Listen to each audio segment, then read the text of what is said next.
Guys, hit that upvote button. Let's start the show.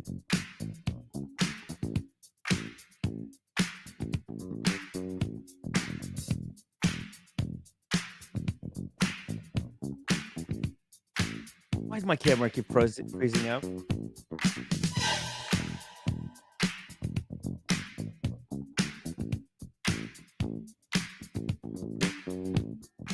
All right, there we go. That's enough before I get some type of a strike against the channel. Anyways, guys, it's a watch market Monday. I'm wearing a Rolex Submariner. I'm still riding high on the Submariner book, even though I didn't have the chance to go through it. Yesterday, I read a couple of pages, like the first 10 pages. It's so freaking amazing. But yeah, after yesterday's stream, I was man, thank God for Kojak because him and Alan woke me up. Otherwise, I don't think I would be able to get up in the bed till like 3 o'clock. But those dudes, they woke me up. So I crawled out of bed, did a bit of a research, went for quick lunch, walk, exercised, and that's why I'm like 5 minutes late. I was still lifting weights. I'm trying to build up these guns, guys, because yeah, I'm really hoping to do a few hikes, kind of mini hikes this year in preparation for some big stuff in the next coming year. So hopefully you guys are subscribed and follow my journey through some adventures yet to come. By the way, Tim G, uh, unsellable and wearable guys. We're gonna talk about some wristwatch market today. Yeah, it's hard. It's really hard. The watch market is kind of floundering, but the good news is that yes, maybe the conventional Swiss brands like Breitling, maybe these kind of brands are dying out because people are not. It's just not. They're not feeling like they're getting bang per buck. There's just not enough. Um, there's not enough that these watch brands provide to justify the price. When it was just these, old Swiss brands and they were just competing against each other, that was fine. But now we got so many incredible introductory brands like Toledo and Chan or the even like Studio Underdog. It's hard to even list all of them. I should have prepared like a list of all these mini brands, but you know what I'm talking about, like all these cool brands under 2,000, under $1,000. They just came in and they're making watches that are just as good of a quality as a lot of these Swiss conglomerate brands. They got ceramic bezels, they got really good quality movements with finishing, and you know what? They've got something that the old brands don't have. They've got this youthfulness to it, right? Like Studio Underdog.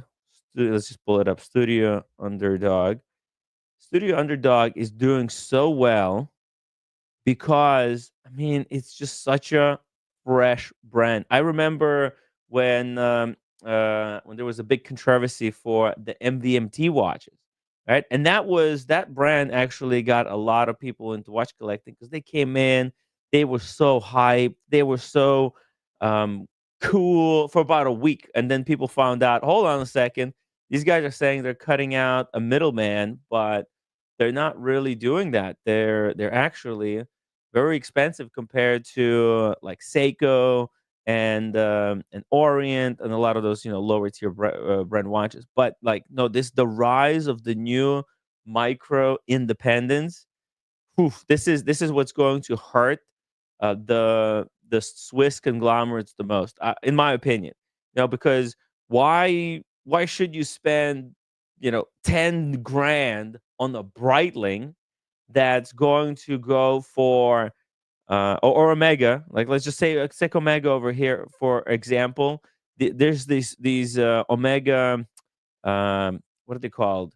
Oh shit, no, there's even 3861. Holy fuck, there's 3861 Omegas, okay? they're going for 20% off right now for 5,600 on Joma Shop. That's 20% off on the professional, and then there's the reduced ones over here for 30% off. And that's like, this is like a great watch actually. I used to poo poo the the reduced, but I'm kind of, it grew on me. The watch has grown me because at least it's it's automatic, and it's actually smaller watch because Omega is known for these coaxial ones.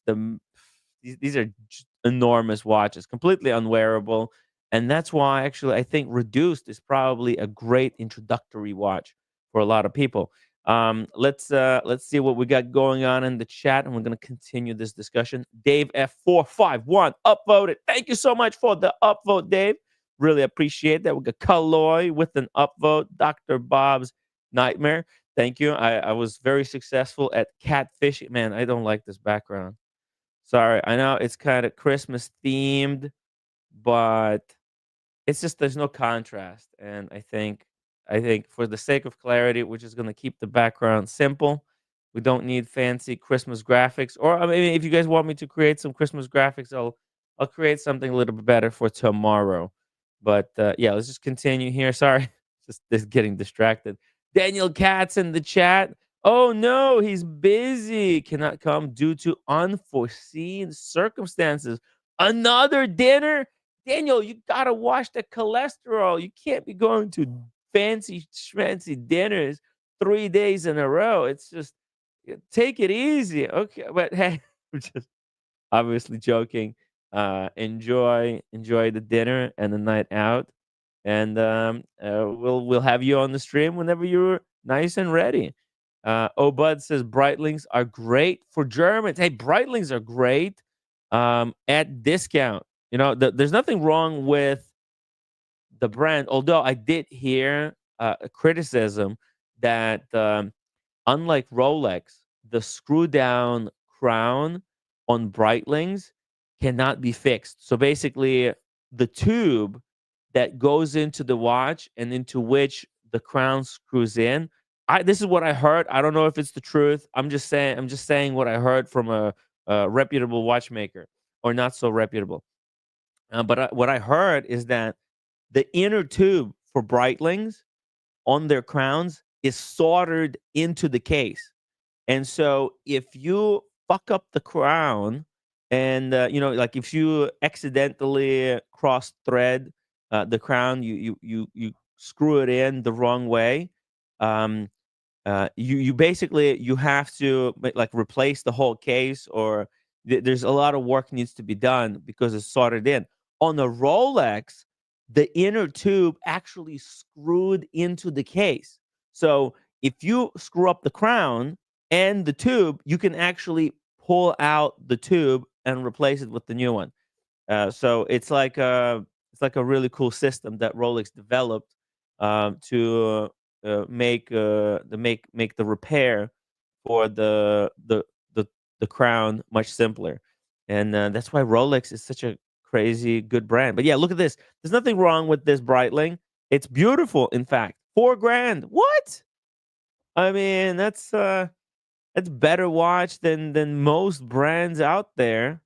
But this watch has been sitting here for a week, and nobody wants to touch it with a 10-foot pole, unfortunately. So yeah, it's just Breitling. They're struggling. We got the Watch Apprentice in the chat. Hey, shout out to the Watch Apprentice. Ivor says, why aren't you or Oshin not in Teddy Baldessar's recent video where all the wristwatch YouTubers showed the watches they wore the most in the year 2024? Well, I know why I'm not in that video, because I'm a nobody in the wristwatch space. I have a very small following. It's basically 10,000 subscribers, and I think you know, that video is for personal promotion as much as for promoting other YouTubers. So why the heck would he give me a spot? But I don't know why Oshin is not in there. That's a great question. Thank you, Ivar, for bringing it up. Somebody should write an email and ask what's the deal. PM, great to see you in the chat. Got Hal Distraught. Thank you for joining us tonight, Hal. Kevin Hawthorne. Hey, Kevin, it must be amazing over there in Lakeland, Florida. Be safe, brother. Let's see here. Let's keep going. Got Dingo Dave in the chat. Good to see you, Dingo. Tim G. We got Kojak. Don't forget to tip your bartender. Hey, hopefully you guys enjoyed my first attempt at bartending. My finger still hurts after almost splitting the nail. You guys have to be very careful when you're doing those uh, shakes. See it. We got One Day Retro. Who's buying these watches like Omega and Breitling at retail? Surely 20% is minimum discount by wise people. Yeah, the it's just a lot of people, they don't know this, right? We like to think in the watch community that everybody knows about Chrono 24, that everybody knows about Jomo Shop, that everybody knows about eBay. But the truth is, it's just the general public. Man, there's 8 billion people out there. And these people, they don't watch YouTube videos about watches. And if they do, then they watch somebody like Teddy Baldessar. And Teddy Baldessar is full retail spruker. Teddy Baldessar, huge respect for what he's built. He's running a business, right? He's not like a independent reporter. He's not going to tell you guys, this kind of stuff. He'll direct you to his store where he sells watches at full retail. So, and listen, there's nothing wrong with that, but I'm just saying, when people pull up a video, they'll more likely they'll come across his video. And also, my problem is I'm not making those videos, which will change in 2025. God damn it, one way or another, I'm gonna get the courage to start pumping those videos out. I don't know what will have to happen, but it can't go on like this anymore. I'll okay. Let's just keep going, Timmy. Just calm down. David H. I low key want the yellow super ocean. Not enough to spend money, but like it. Oh, the yellow super ocean. Yeah, just like the Gordon Ramsay. That's a great watch, actually. Let's see here, Breitling. Let's see. They might even have it here at a massive discount. Or maybe they don't make it anymore because it's like Breitling, they make watches that people don't want to buy, and then the stuff that people want to buy, they don't do it. It's kind of tricky brand. Let's see. No yellow dial super oceans on the front page. Let's go here on the second page. Man, look at these. The new Super Oceans with the Tiffany blue dial. That's going 33% off. That was just released last year. And there's oh man, this chronograph Super Ocean. This watch shouldn't even exist, to be honest. Navi timers. Some pretty cool Navi timers. Oh, look at this one. Wait a second. Didn't somebody was just saying they wanted something like this? Look at this. That's with the blue. White dial, blue hands. I know in this picture it's hard to tell because the hands look like they're black, but that's the blue hands. You can see a light blue seconds hand. That's a really nice watch. 30% off. 7,000. I mean, 7,000 is a lot of money. A lot of moolah. It's this is their star watch. That's their flagship. And I think Breitling really hurt themselves when they diluted their brand. Okay, because they just made every version of everything. Like Navi timer is now a chronograph, a GMT, a three-hander, a ladies' watch, every fucking thing. Like, look at this. This watch shouldn't even exist. What the hell? Who needs this? Who told Breitling engineers that it would be a great idea to make a non-chronograph version Navi timer? There's nobody who's sane will buy this watch. Really, you have to be one twisted individual to get something like this. But anyways, let's see. And look at this. The price of gold is going down, is going up, but you can get this hunk of gold. This is a 42 mil. God damn, 38,000 retail. They dropped it down to 21,400, and now it's sitting with. They give you a coupon for 4,000 discount. 17,000. There's probably like 10 grand of gold in it.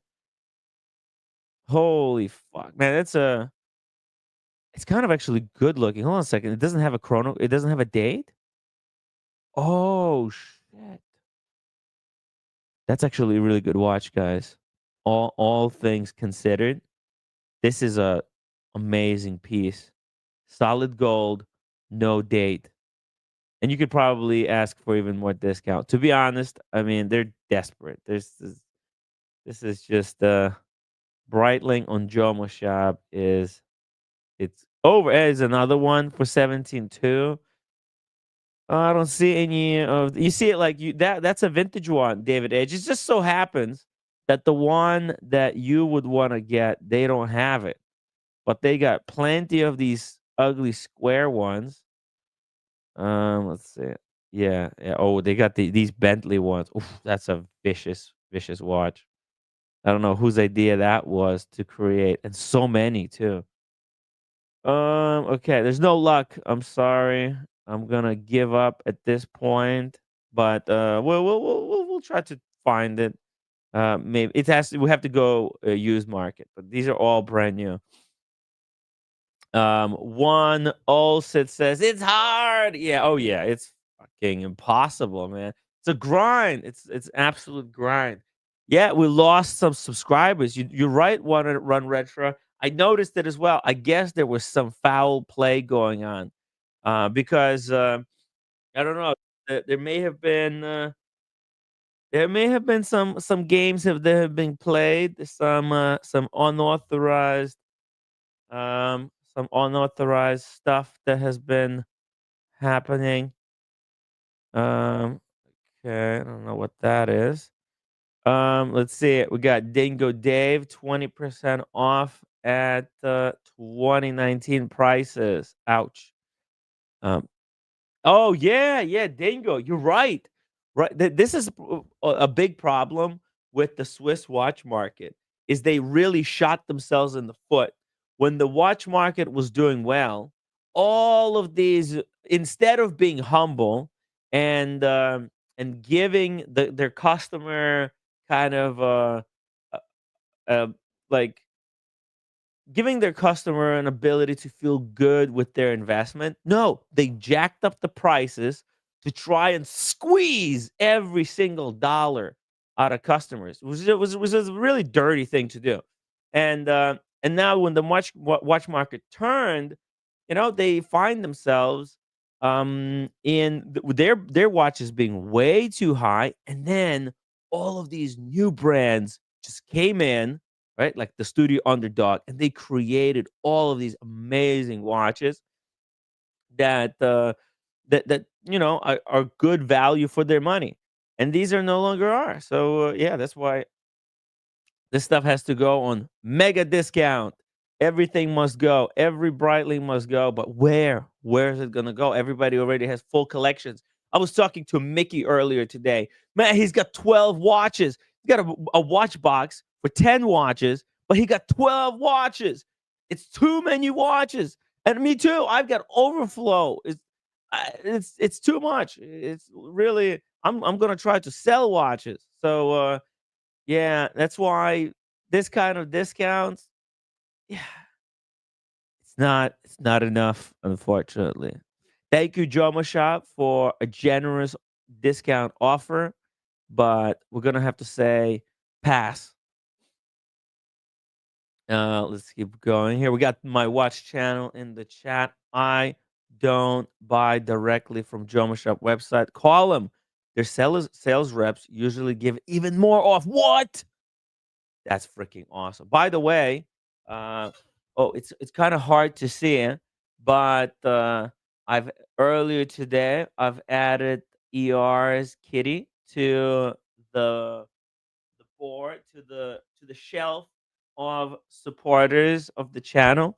Thank you so much, ER and my watch channel, for your generous support and keeping this channel alive, where freedom of speech reigns supreme. Okay, we didn't make it on Teddy Baldessara's list of 30 YouTubers. Whatever. I mean, like, who cares? I mean, what is this?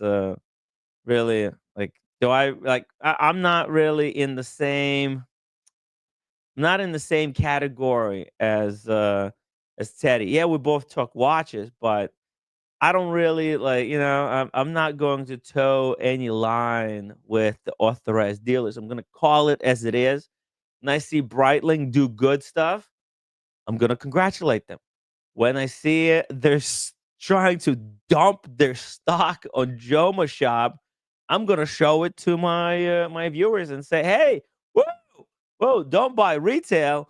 Go to Joma, get yourself a deal." And actually, let's see what else. What else do they got here? See what other brand is dumping watches. Let's check out Tudor. All right, this is going to be a great benchmark to see how Tudor is doing. Aha! Here we go. There's Tudor here for 13, 18, 17% off. Okay, it's not as bad as Breitling. It's actually fair. I'm liking what Tudor is doing. It's a kind of a Christmas discount. Great, it's a little win for the watch community. Hey, here's beautiful Black Bay 58. It's brand new. Oh no, it's pre-owned. Oh shit. Okay, it's pre-owned, but it's 3,000. Okay. Yeah, it's a little bit expensive actually. I sold mine for 2.5. And man, that saved me for 2 months of rent. Thank you for the Tudor. Uh, yeah, let's see here. Let's see. Oh, look at this. We got the blue one. This is the boutique exclusive. It's going for $200 off. It's nothing. You see, it shows, man, the Tudor is a very strong brand, and they're not overproducing. Although there is some stuff here like this one. Okay, this was expensive watch when it came out, but man, a Tudor in ceramic, and look at that loom of those hour markers in the hands. Man, this watch pops. I really like this Tudor. Honestly, if you guys are a Tudor fan, this is one of those. I think it's going to have a good future because historically, I think this was the first Tudor that came out being master chronometer certified. So it's got a really accurate movement. It's no nonsense, and yeah, it's ceramic. It's black, but I think the case on this one is really robust. There's no frills. There's no skeletonization. There's nothing to compromise the integrity of the case. Because with ceramic watches, you guys know you gotta be careful with this stuff because you drop it and it shatters like that dish that Rich broke in the animal house. Stock '08 says Breitling sales up considerably in the recent years. Isn't this discount because these models are going out of production? No, they're like this year, last year production. All of those models, they're currently available also on the website at full price. Look. Let's just quickly back the truck up here. Okay, here we go. Here we go. Okay, like for example, this Breitling Premier. Here we go. Here we go. Let's go Breitling website. Okay, let's see if we can get the same one on the website. Here we go. Premiere. Oh, what is this? What do I see here? All the different premieres. Okay. Oh, here's the one. There it is. Look, okay. This was not the same one, but let me just go back here a second. Here we go. Go back. Go back, Timmy. Here, let's go back. That was it on the bracelet, but we need it on the strap. There it is on the strap. Boom, right here. Boom. Is this the same watch? Here, let me flick it back. There you go. And you can order this watch right now from through the website actually. for the full price. You're not getting the discount. So what the heck? And actually, let's see. Teddy Baldassar's. Now, is Teddy Baldassar um, friends with Breitling? Let's see. Breitling, he does sell Breitling. Okay. Let's see here. Breitlings. Oh shoot. Okay, here we go. Here we go. Okay. This is it right here. Okay. Now let's just go back here. I think I saw this same watch on Jomo Shop. Yes, that's right. Right here. Boom. That's the That's the same watch on Jomo Shop for 4,250. Are you kidding me? Yeah, and you can see it when I zoom in here. You can see retail is 9,000. Right? So it's discounted. This is kind of like fucking luxury bazaar level of disaster of a sale. And then flick back, there's Teddy Baldassar selling the exact same watch for 9 grand. You don't get the discount, right? There's no $5,000 discount from Teddy, right? And so what would be the point of me appearing in Teddy's video? That would just be validating that, oh yeah, his shop is great, which is, yeah, it's great. You will get the watch, but why would I, I don't want to, promote, like, I love Teddy, right? But I mean, it's full retail. You're not getting a discount. And I don't see the point, honestly. Like, what's the point of buying from Teddy if you can also get the watch from Breitling directly?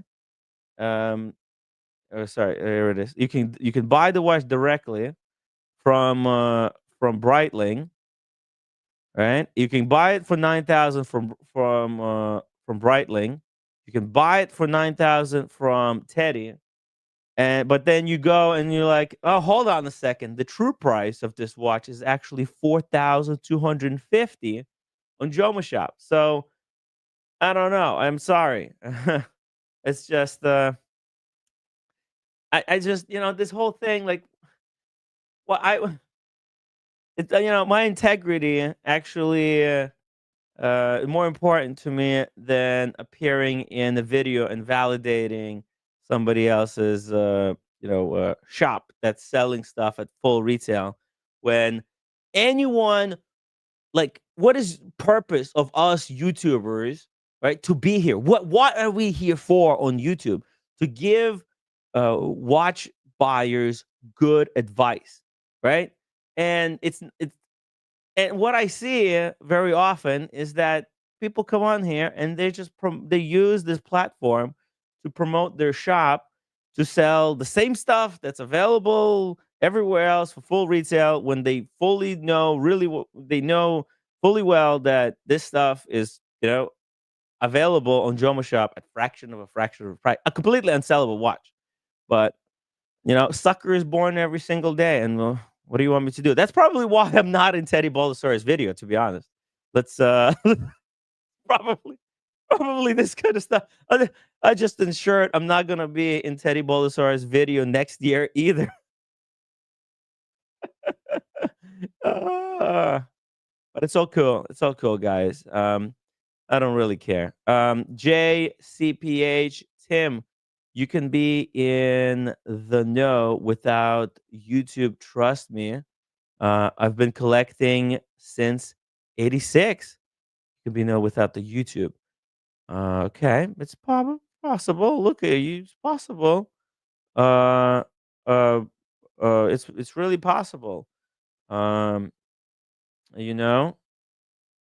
Uh, look. I don't know. Like, people know me, but, like, there's a lot of stuff that happens out there. Who know? I'm a different type of um wristwatch YouTube creator.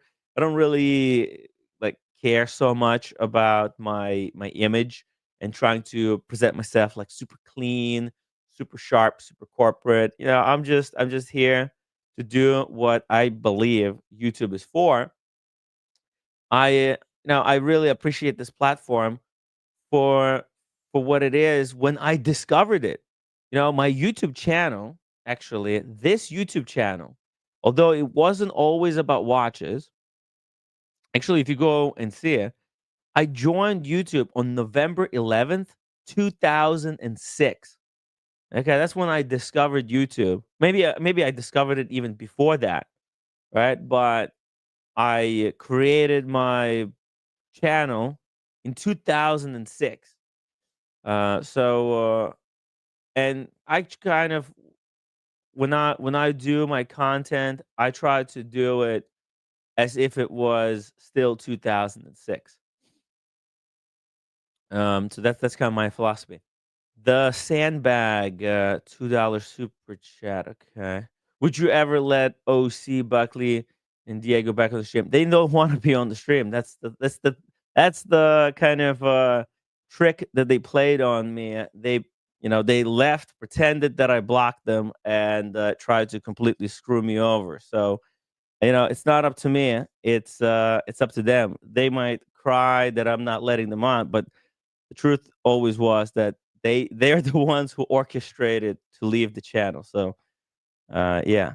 And I moved on. Look, I just want to create content. I'm not looking to create any kind of drama and stuff. Maybe this is considered drama, but this is the kind of drama that I think is important to talk about. Like this kind of stuff. YouTubers try to sell you product that um, that's that's available elsewhere for fraction of the price.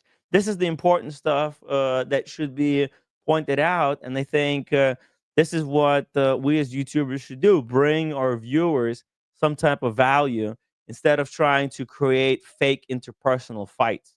I don't know. It's just I don't believe in like creating fake fights between people and just create nonsense and just being all sensitive about, oh, he said this about me or he said that about me. I don't care. um I'm here to look out for you guys, for yours guys wallets. You guys send me a lot of money so that I could sit in this effing chair every single day and look out for your guys' best interest. All right, that's how I get paid. And I make sure that my values are aligned with your wallets, guys. So every single dollar that gets sent to this channel, I do everything I can to make sure that it gets saved on the back end so that you guys do not get screwed over by all these other pretend YouTubers, pretend wristwatch enthusiasts. Meantime, they're just trying to spruik you their bullshit product and pretend like they really care about watches. No, they don't. They're businessmen. They're businessmen in sheep's clothing. And I'm kind of fucking sick and tired of this bullshit. Honestly. Whoa, holy fuck, humble pine, $100 super chat. Hope everyone has a safe and happy holidays. Woo, Humble Pine. Man, by the way, guys, Humble Pine got another watch. This man is completely out of control. But you know what? He buys watches that he truly loves, and nobody tells him what to like and what not to like. And I've learned so much, because before Humble Pine, I thought it was like, I really cared about what other people buy and what to chase and what other people said. Wow, you have to buy this watch, and they give you all these fucking reasons. Like, oh, this is the reason you have to buy this watch. This is why you have to buy the AP. This is why you have to buy this or that or whatever. And but this guy, he's like bought all the APs when nobody fucking liked the watches, and then suddenly when everybody freaking liked the watches, Humble Pine was like, man, this is kind of ridiculous. All these people pretending to like the brand now that it's freaking going crazy, going really up in value because there's only so many pieces that AP creates every year. And then when the hype started, right, everybody was trying to get their hands on on any AP. But Humble Pie was like, man, I was buying these at 30% retail. It's kind of like right now we're looking at Breitlings, right? They're 30%, they're 53% off for this one, right? Is this going to be a future collectible? Probably not. Social media can explode only once in a lifetime. So I don't think that can repeat. Maybe in 20 years. That's what smart people that I talked to told me, that like, no, these kind of cycles of boom and bust in wristwatches. It would probably be different brands, different watches. Like for example, like these Toledo and Chan, these studio underdogs, those first models, they could be really desirable in the future. It depends how studio underdog goes about developing their brand. Okay, and yeah, like the people who supported the studio underdog when the brand just launched, and if they have some of those earliest models, they might be, rewarded with their watches going up crazy in value. um, so yeah, and you have to, like, but the point is, you can't really predict this stuff, and you shouldn't even kind of try, because that's not what the hobby is about. The hobby is just about, buying amazing watches that you like, that kind of, give you pleasure playing around with. And if you do that, then you can't lose, right? Because if you bought and you thought you're gonna make money, and then the thing freaking takes a dive, you're gonna feel really bad. You're gonna, because it's watches are really emotional things. They cost a lot of money. And what is money? Money is our effort, the time we spend during our jobs. Some of us have really good, fun jobs that we really enjoy. Some people freaking grind every single day. Some jobs are really tough mentally. Some jobs are super stressful. Others are, physically laborious. I mean, they break your body. And then what do? You buy a watch to reward yourself. And or that's what you should do. You should reward yourself with a great watch to remember the efforts and the struggles that you had to go through to, you know to do that job. By the way, we have another super chat from David H. 100. He matched Humble Pine with $100. Same to you, Humble Pine, and everyone, even Tim. Woo! Thank you so much, David H. Really appreciate that. David H. is another watch collector that's kind of like Humble Pine. These guys figured it out, and they're not chasing the hype. David H, he got some of these LU show parts. He's really loving just trying new stuff, new brands, not because of what they could do, whatever. It's always nice if watch brand goes up in value, and then if your taste change, it's okay to sell watches. It's okay. People's taste change, and that's all right. You can move on from pieces. You can get new pieces. You can get an expensive watch, and then you can get a really cheap watch. And whatever you guys like, that's what you should get. Okay, okay. Stop ranting, Timmy. Uh, um, thank you so much. And Z Man, thank you so much for the $1 super chat. Really appreciate the support. Let's see here. Let's answer a few more questions here. Thank you so much again, Humble Pine and David H. Um, uh, I, really, I'm speechless. I really appreciate all you guys done for the channel. Really wouldn't be possible to be all these years here. Trying my best to look out for the watch people. And guys, if you're just watching the show, and if you could just hit the upvote button, you don't have to super chat if you can't afford it. I totally understand. Listen, um uh it's okay. People can support the show every which way they can. Some people join the panel, they contribute to the show with their time. They share their experiences, and that's how we get better and smarter as a watch collecting community. And hopefully we'll be able to preserve and pass on this knowledge for the future collectors, and really give them the right advice so that they don't get burnt like some people that we know got burnt. Um, let's see here. Philip Habouchar. I've never met anyone in real life that buys things they don't like. I just never understood that. Yeah, there's a lot of people that buy stuff that they don't even know why they're buying it. They just see other people buying it and they're trying to keep up with the Joneses. And that's when kind of it becomes toxic. You know, you should never try to keep up with the Joneses. You should do your own thing, and it's incredible when you're doing your own thing and other people are doing their own thing, and you can share with each other what you're doing, how you're going about doing what you're doing, and appreciate the other side. That's why, we have like Canadian Watch Monkey, incredible watch collector. The transformation he went through. He recently got his first Rolex. He went from like micro brands to mid brands, and now he got his first Rolex. It's just, he's going through a journey of his own, and he really likes to be hands-on with his watches. Part of the reason he got the Rolex he got, because he wants to get a tool and start tightening it up, tightening, making bracelets tighter.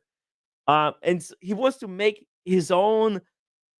He wants to make a bracelet in his own watch tighter, and that's kind of like creating a mini job. The dude is kind of retired, but this is a hobby, right? And if these more vintage Rolexes, sometimes you get these bracelets and they're so loosey goosey that they might feel like they're irreparable. But before you spend thousands of dollars getting a new bracelet, um, why not retighten it a little bit? And it's cool, because and you don't have to feel bad about it. Not every watch has to be full on factory repaired. You could give it some time before spending the money, because why just spend money for the sake of spending money? If it's a cheaper watch, you can have some fun with it. And like, this is why I love cheaper watches.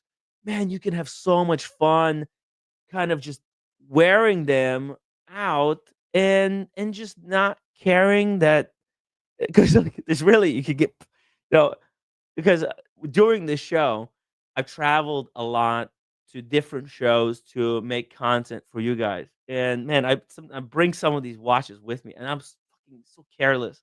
I lose stuff all the time, and man, sometimes you can get really paranoid that you got your backpack, but there's like fucking potentially up to $40,000 in one. And sometimes I forget about that. Like, Tim, what the fuck are you doing? You're wearing uh man, there was this one time I went out for my birthday and I drank so much at this club. I totally blacked out. I was wearing a Panda Daytona. I came back to my senses at 4 o'clock in the morning. I'm like, whoa, oh, I was so glad I still had the watch on, but things could have been different. Hey, Randy Katz, Randy Oh, Katz, are you eating an apple? yeah, I'm eating an apple. Well, I oh, my did, watch channel. Look at this. My watch channel just super chatted $100 as well. Upvote for entertainment and for health. oh, For health. For so are you much health for wearing? everybody. Did you say something about wearing me out, or were you wearing me out? Is that what you were saying, or wearing a watch out? I'm wearing everybody out with my rant. I've been on like a 20-minute rant on like philosophy of what I discovered about like wearing watches and Oh how yeah, to do it. And Daniel, you're a huge inspiration, I think, for a lot of people as well. I mean, the reason I got the Maurice Grossman is yeah, probably your influence, your love of like these independent brands. You always spruiking the Habring, the Vuda line, and the Philip Pikulik. Yeah, we're too late on the Philip Pikulik. We missed the boat. yeah. We- Oh, wait a minute. I got something to say about that. Oh yeah. Um, I have something to say about that, and what I have to say is absolute nothingness. No, no, wait. Um, I remember once upon a time ago, before you were born, which is about maybe a couple of years ago, Philip Kulik's watches. Well, I'm exaggerating, of course, Tim. You're a man of Okay. wisdom, but Before I had the channel, I was born when this channel was oh, born. there you go. You were reborn, Yeah, reborn. I'm Okay, a anyways, reborn again wristwatch enthusiast. but where's your southern accent, Tim? Where's your southern accent? Anyway, okay. So I'm not knocking at all Philippe Pekulik. I'm still a fan of his work. I think is great. At a very young age, he's actually teaching people to do certain modules on a movement. He takes the 6498 as I think all of them do in that middle upper range of independent makers like um, uh, Line A, who he did work for a little bit. Mm-hmm. Um, what's the name? Lane. What? No, it's pronounced Line A. Remember, we were correct. Oh. He's finished Line A. So there, it's spelled like it's Lane, but it's Line A. Mm-hmm. So Line A, Philippe Pekulik, Kadoki, all those guys are taking 6498 movements, but Yeah. throwing out a lot of the base parts of the movements into the trash and giving their own version and using artisan work to develop a beautiful artistic pieces. So it's somewhat improved from the Unitas movement, which is owned by ETA, but it's their own version. So it's a piece of art as opposed to having the latest movement with the latest Haas balance spring, da da da da da. So that's the approach, and people are buying into it, and I don't blame them. So what used to be a few $1,000s for Philippe Pekulik is like you're getting up to $12,000 to $13,000, $18,000, depending on what the finish on the dial is or whatever. Yeah. And then Line A, when you look at the gray market, they haven't gone down. Their asking prices are still holding, Yeah. maybe higher than MSRP.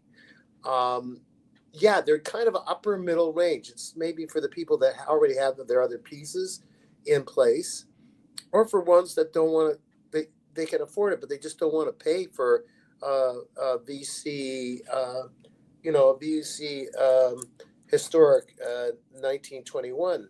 Of Vacheron Constantin. They Well, don't want. those are not even guilloche dial. If somebody wants a guilloche dial, I mean, where's the cheapest guilloche dial to get? It would be like Kari or maybe Urban Jurgensen now, right? I look at the price. Or Urban Jurgensen have come down a lot. have they? Yeah, Okay, I don't know about that, but the one that was bought by Curry Voutilainen, that company that was just that's bought. the Urban Jurgensen. When I looked at some of the great prices, maybe I just happened to look at long watches. They weren't cheap. They're No, not cheap, but they're not Kari oh, Voutilainen prices, right? okay, They're right. like, Well, that's they why he bought them to give like here's another choice, and he oh, owns he part gave of it that. like as a budget option, A budget was not so budget, but it's a budget option to his own pieces. Now or some like of those Schwartz Etienne, hmm? or Swartz like Schwartz are Etienne. well, they're a well-known movement maker. Why are you bringing them in? Well, Swartz, they're kind of similar. It's a similar type of a watch, right? oh, if they make their own watches, I know of Swartz Etienne as the movement makers, but maybe they do have their own watches with their name on it. I don't know. Yeah, yeah. Oh, yeah. They, No, they, no, they oh, do. oh, This is a Schwartz Etienne movement oh, right okay. here, Oh, right? nice. You see Okay. that? That's a and actually they do collabs with Kari Voutilainen. They have car. Oh, you can see actually this one that I pulled up. That's a Voutilainen dial. Yeah, yeah. You see that? It's like and So, Lane is even a cheaper version of this. And look at this. This is the Schwartz Etienne. That's $32,000. It's actually not yeah, even that bad for a but Voutilainen. wait a minute. This is Swartz Etienne. Is it owned by Voutilainen? I thought. No, it's a collab. Oh, Colab. So Voutilainen owns Jurgensen, right? He Yeah. bought that just a few years ago. So that might be slightly less than his own watches, but they're not cheap. I was just referring. Let's just stick to that kind of lower middle range, which is still too hard for me to buy at the moment. On my buy, like I've got a couple of Yeah. Rolexes. I'm going to release one of them, but Into the wild. into the wild, Tim. But these aren't. These are too high for me, even though they are a little bit more budget from Kari Voutilainen, which are around 80,000 to 100,000. Some of his pieces, Kari Voutilainen, and then to resell, if they're really popular, people start bidding for his more expensive versions. So this is, I guess, a little bit approachable. What I'm saying is the lining pieces, which is the lower step, but still very Yeah. good pieces with, let's say, juiced Lane up is like 10, 15,000 lane, which was pronounced Lina, line. is yeah, around there. But I'm thinking Canadian dollars, which is even more expensive. It's really good value in that it's a 6498 movement that's been redone up, and it's higher price than what it used to be. Yeah. I think Philippe And they're Pekulik, gonna keep going up. I mean, Lane could one day be the same as Kari Voutilainen. They're you, working their way you, up you never know. as their watchmakers are getting more skillful. And the thing is, with these brands, people always want some of those original designs, some of those earlier models that they No, produced.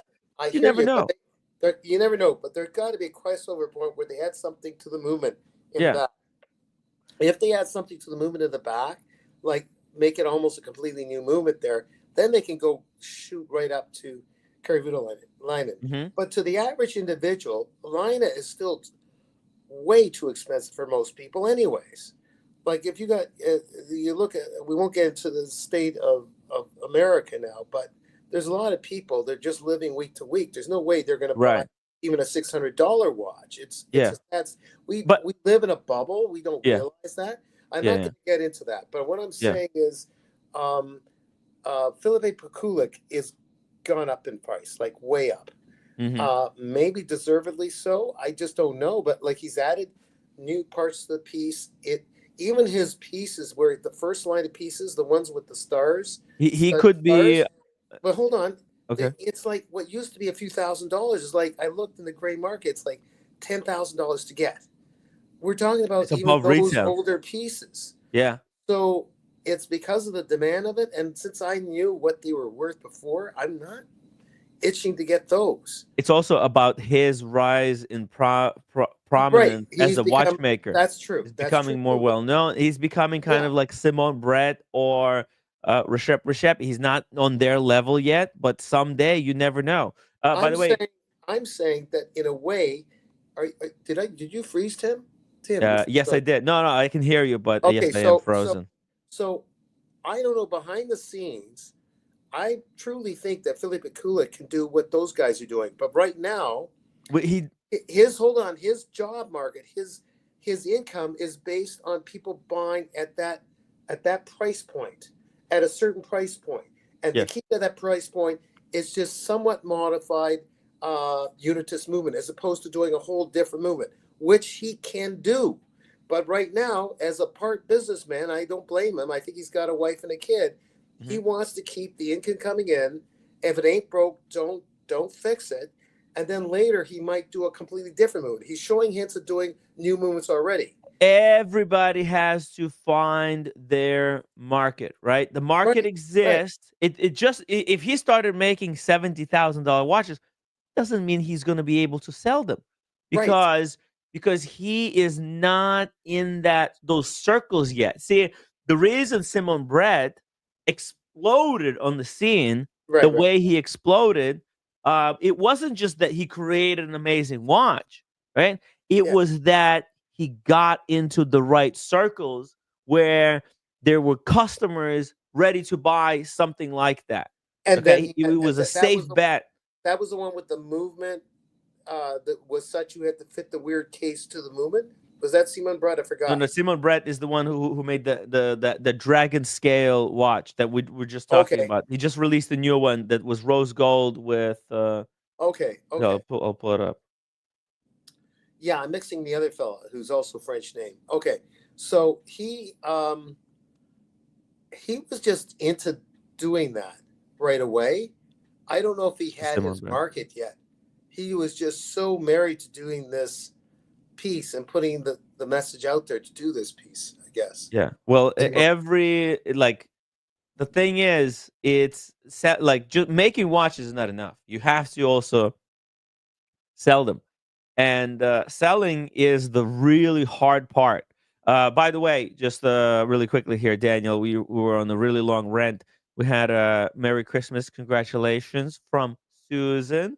Thank you so much, Susan. Merry Christmas, Timmy and roommate. Best wishes for you and New Year, and to Daniel Katz as well. oh, And and roommate, I just want to say happy roommate day. yeah, roommate. Oh, by the way, also huge thanks to Sunshine for gifting 20 memberships. 20 memberships, Daniel. Oh my goodness. Huge, huge. Thank you so much, Sunshine. Really appreciate that. Sorry, we were on a big rant over here, debating independent watchmakers from cheap prices to expensive. Um, but what I was gonna say, Daniel, it's like it's like there's these customers, right? For Mm, example, like there's Kari Voutilainen has his customer base. Okay, yeah, he has a wait list for the next 20 years. However, those customers who are at the back end of the yeah, 20-year list, those are up for grabs. Okay. And if Kari, this is why Kari Voutilainen, I think, bought Urban Jurgensen to create something that's not from him, but something he can serve to those customers who might never get a Kari Voutilainen, but he might sell them an Urban Jurgensen instead, because he doesn't want to lose those customers to Simon Brett, to Reshep, to other mm, watchmakers who are on the same caliber.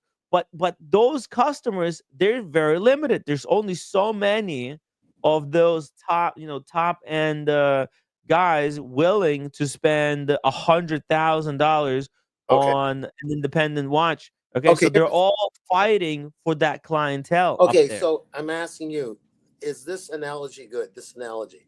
My Mhm. analogy is, instead of waiting forever to master mixing drink like Kojak, Yeah. maybe I can just settle for the peach drink, the peach nectar inside my Cointreau.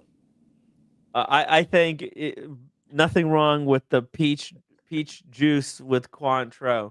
Okay, You see, there is a drink for everyone. right. Maybe those Kojak level drinks. They're not for everyone. Not everybody will be able to reach that level of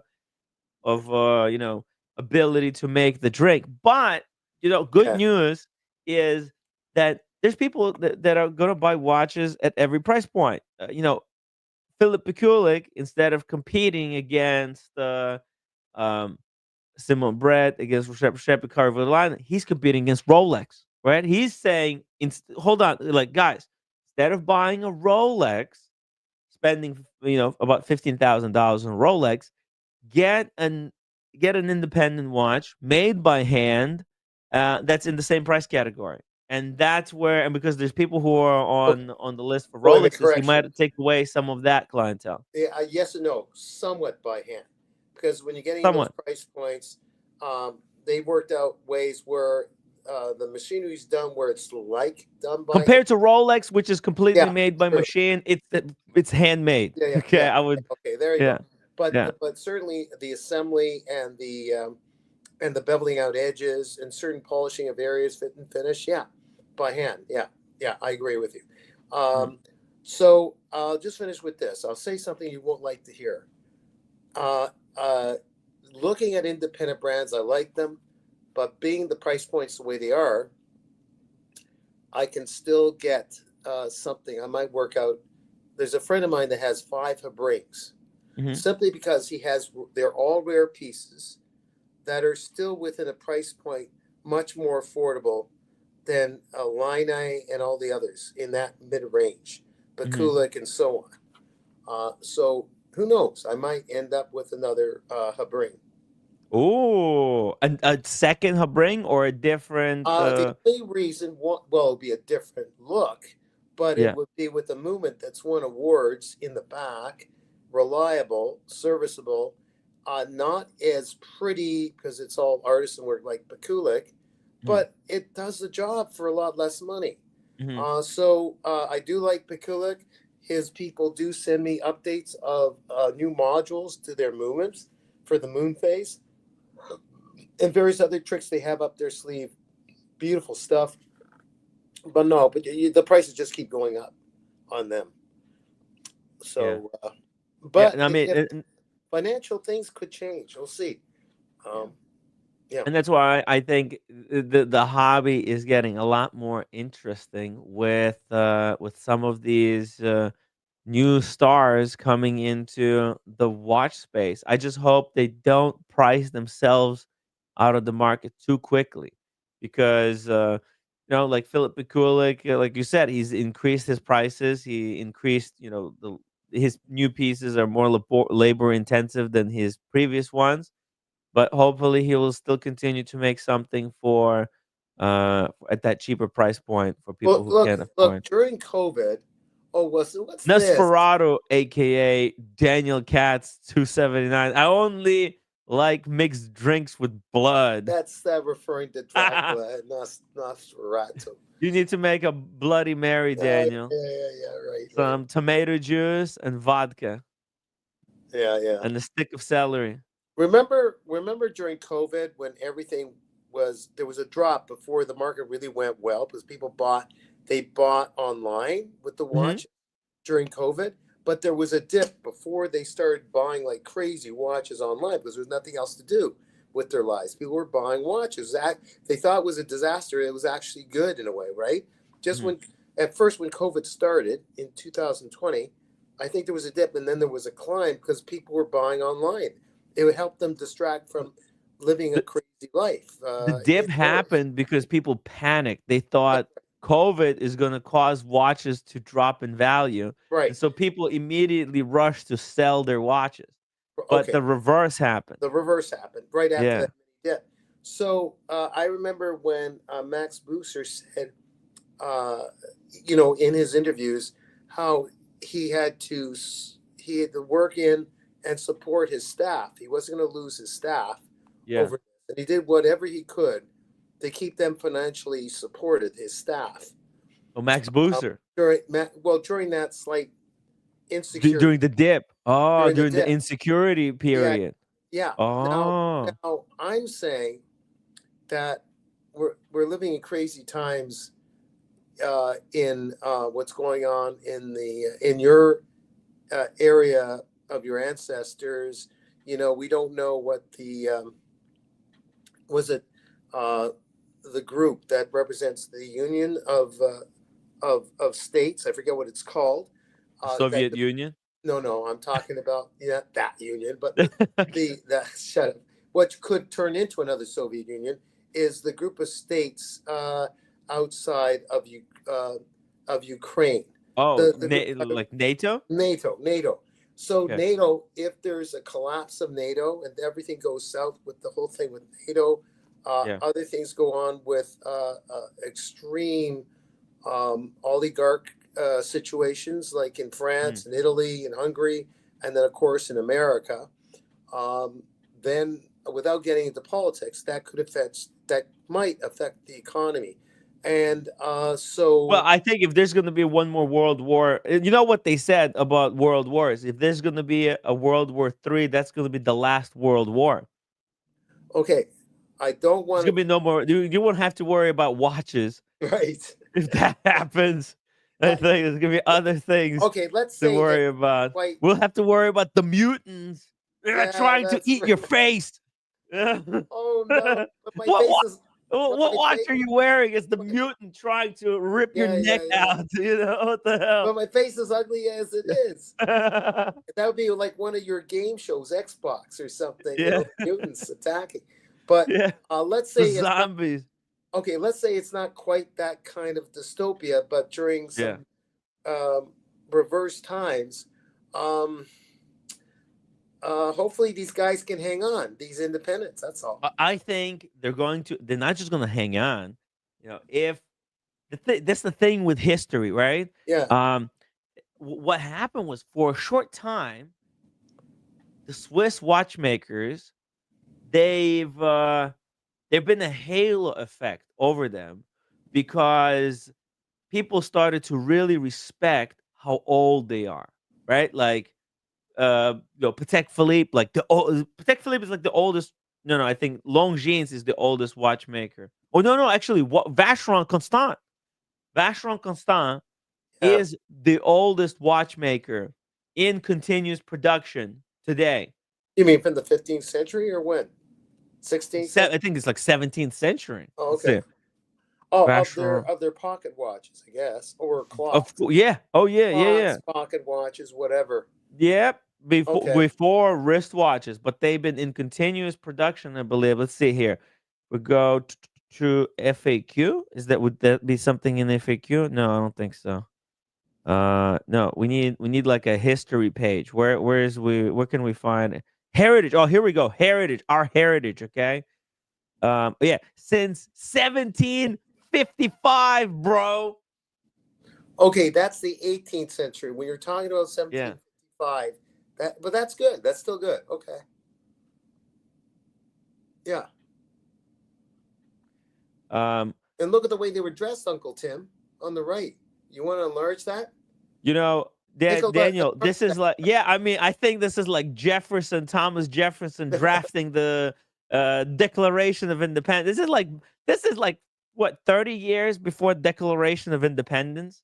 Like the Vacheron Constant exists before uh before United States existed, became, ratified, or whatever you want to call it. So it's extraordinarily old It's brand, even right? before the declaration of Daniel, Before because I lived back then the too. only brand older than Daniel Katz, guys. It's Yeah. just Yeah. yeah, dude. These guys are like, look at this. They're what did it say here? Since 1555, watchmaking excellence No, has no, been. no. 1755. Yeah, I know you just said Yeah, it, but I said 1955. no, you said 1655. Go Oh, ahead. okay, okay. Six, We seven, we 17, it's 1755. It's all the booze from oh so yesterday. Uh, yeah, Watchmaking excellence has been a perpetual quest, but beyond this great history, there are many stories that are worth being that are not enough. uncovered and revealed. A watchmaking piece only truly comes alive through the eyes of its owner. From His Majesty King Farouk. Farouk of Egypt to Marilyn Brando, these are the men and women who fully embodied the Mason's vision of time. Got a full timeline here. Look, this whole thing with the timeline, blah, blah, blah. The point is they're owned by Richemont. So I think Yeah. all of this stuff kind of goes out the window, right? This is just, look, No, no. it's nice. It's nice, Yeah. right? But, it's propaganda that I think we can appreciate. The At least the brand name existed for this long. Yes, it's owned by a big corporation now. Then you look, there's chances are these big corporations might get broken apart in the future, and some laws might get passed that says, Vacheron has to uh work independently. They cannot be controlled by Richemont. You never know how things might go in the future, right? Yeah, Things things change.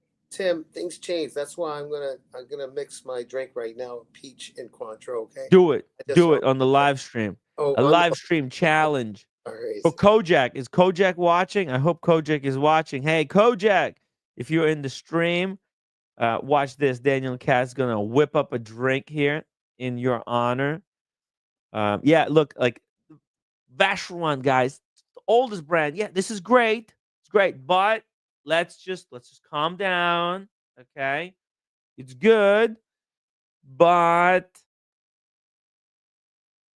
but at least Vacheron, they're you know they're a benchmark, right? They're benchmark of a price where watches should be priced at. They got great workshop, right? And we should kind of judge other brands in comparison to Vacheron, right? Should we give them extra credit for the fact that they have such long heritage? Maybe, maybe some people do appreciate that, and it's interesting history. Okay, for history buffs, people who love to learn about craft, it's so cool that Vacheron has all this incredible history because you can wear a Vacheron watch and you can feel like you're part of this history, right? And that's what makes Vacheron great. It's not just the watch itself. It's it's the fact that this brand has been making watches for so many incredible individuals throughout its life. Okay, here we go. Here we go. Daniel Oh, is getting you've ready. The seen this Quattro. before. How many ounces? Do you have a mixing glass, like a Hey, little? we go. No, no. With me, it's like a top chef. You just go with the feel. Let's go So by the this here. feel. Let's see it. Here Come we on. go. Let me tilt it like this. Yeah, tilt, tilt. Okay, Sure you right don't spill it. Clean glass. No there. ice. Just a No little ice. bit there. Yeah, it's good. There- okay, maybe a little more. Oh, feeling brave today, Daniel. Okay, and then it's like a strainer, the sieve, what all the stir stick, all put into one. Just shake like this. Oh, here we go. Oh, you shake just the peach juice, Just not the the whole thing bottle. together. It's all nice to have his fancy stir glass and his little stick to keep the ice, melted in a certain way. I don't know. I forget all that stuff he said. And Nice. pour. Here we go. And then let me just get a spoon. Go a little mix. Is that a mixing spoon or just a tablespoon? Just yeah. I'm really archaic, okay? So I can't even find my small spoon. So embarrassingly, I'm coming with an ugly soup spoon. Oh, okay. It's the soup spoon. Uh There we go. oh, now that's a proper drink. Cheers. Yeah, it actually tastes better than the peach. Yeah, I mean, it gives it some spiciness. adds a little kick. Mm, And it's peach plus Cointreau is an orange drink, right? yeah, So those two flavors, they really work together. yeah. Great stuff. Perfect. By the Yeah. way, LV in the chat is asking us what's the thoughts on the Japanese Aquanaut. It's beautiful. The only problem is it's 34 mil in size. So you do have to be on the skinnier side of the weight spectrum. But if you're skinny enough, if you then you this is a great watch. I think 34 probably in modern day is the smallest watch a man Or a woman. or no, this is a great ladies watch. Yeah. Man, for a lady? What do Oh, you this think? Yeah, for wrist check, for example. wrist chick, this would be incredible watch Yeah, for a lady. right, right. But for a guy, you have to be skinny. You can't Mm, be fat ass like me. You got to put in those hours in the gym. I am So, Tim. yeah. I'm almost putting him in. You're no, you I think Daniel you would be able to pull it off. Yeah. You're skinny enough. You're doing yoga, you're doing all those exercises. Hey, Mickey, welcome to the stream. Hey, hey, Hello. hey. Hey, Hello. hey, hey, how are you doing? What's going on? Hey, what's Well, the smallest watch that you would wear, Mickey? Um, so I had a long time ago a 36 millimeter date just because that's all that existed. I've owned the 39 millimeter Omega Speedmaster Schumacher, the AM PM triple date, the one that the Houdinki Ben Clymer says started everything for him from his grandfather. And I've owned Wow. it three times. I love the watch, but I put it on my wrist and it just wears too small because the bracelet's like 18 millimeters. Like a Datejust 41, isn't 41, but it just has it. it's 39 point something. I couldn't do 39. So It's hold on a second. It's not this one. Is it this one? no, it's the one with No, the blue on the sub dial. I have pictures of it. I the could, but blue. yeah, if you put in There's Schumacher, it's 3. the Let's see here. Let's see here. What's it's got a blue for the AM PM uh oh, dial. It's the one Ben Clymer's grandfather gave him that he says started. No, it's not bright blue. It's not like a that gray. one. It's Let's do AM PM. AM PM. How about that? Oh, there it it's is right there. this Yeah, one. I've had Oh, that's nice. that 3 times. And I bought it out of Japan every time, and it wasn't expensive. I think at one point I bought one for like $1,400, and then like $1,800. I've told this story before, and then one other time I spent like 1,850, and now they're like 3 or 4 grand. Or there's one for 2,400. Wow, Cheap. Yeah, well, you're gonna have to pay the little Japan what's it called? The fee for customs. Yeah, customs, right? What's the customs stands at right now from Japan? 10%, 5%? I don't know, but I've never. I don't always get a bill. I don't always get that bill from DHL or FedEx, so Oh, I don't know. sometimes that stuff gets missing. You know, they got barely anyone working at that office there anymore.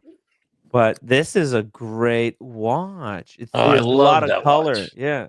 You know what? It reminds me of the new Space Qualified.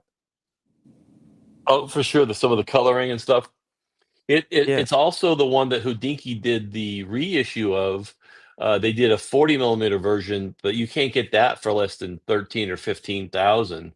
Hodinkee reissued that. Oh. It Yeah. pretty not famously, but a lot of people were bought that. Hodinkee reissue. Let's see. What's it called?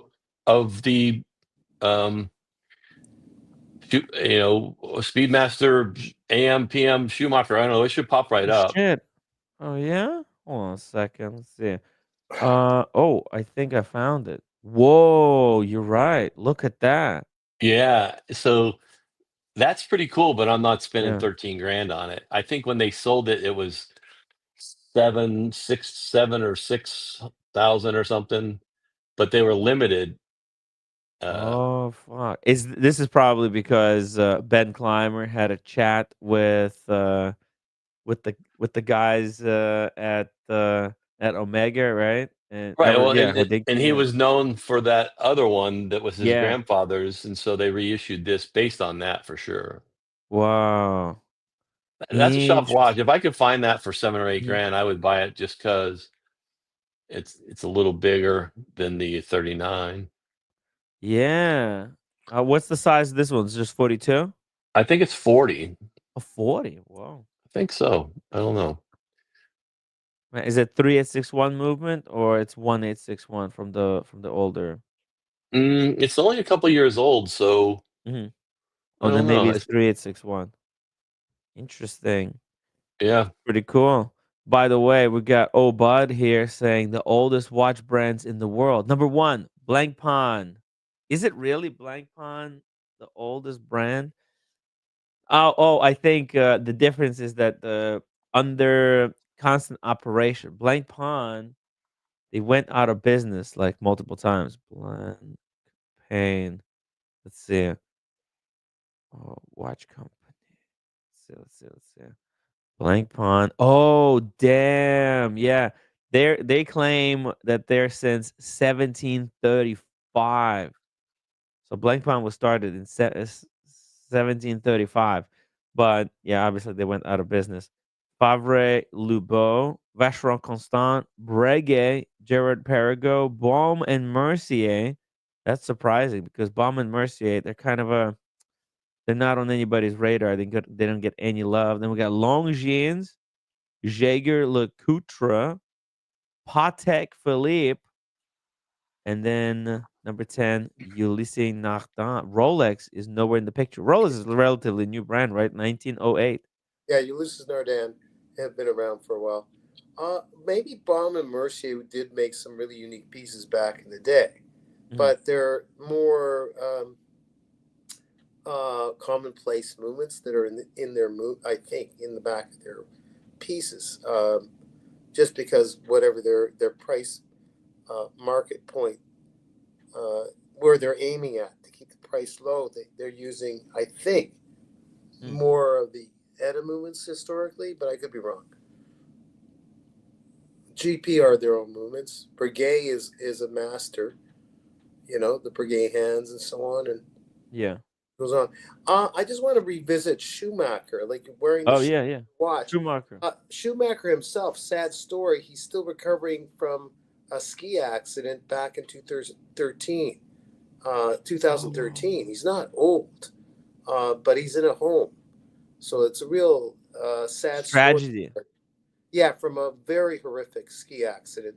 Not from his car racing, Was he but going down like a really steep slope, I or don't was he know. just Well, casually kind of? no, I think he was probably skiing down like he's a daredevil a little bit, and he may have been going Yeah, too fast and went flying, and I think it yeah. was brain damage. Oh He's wow. still in a long recovery.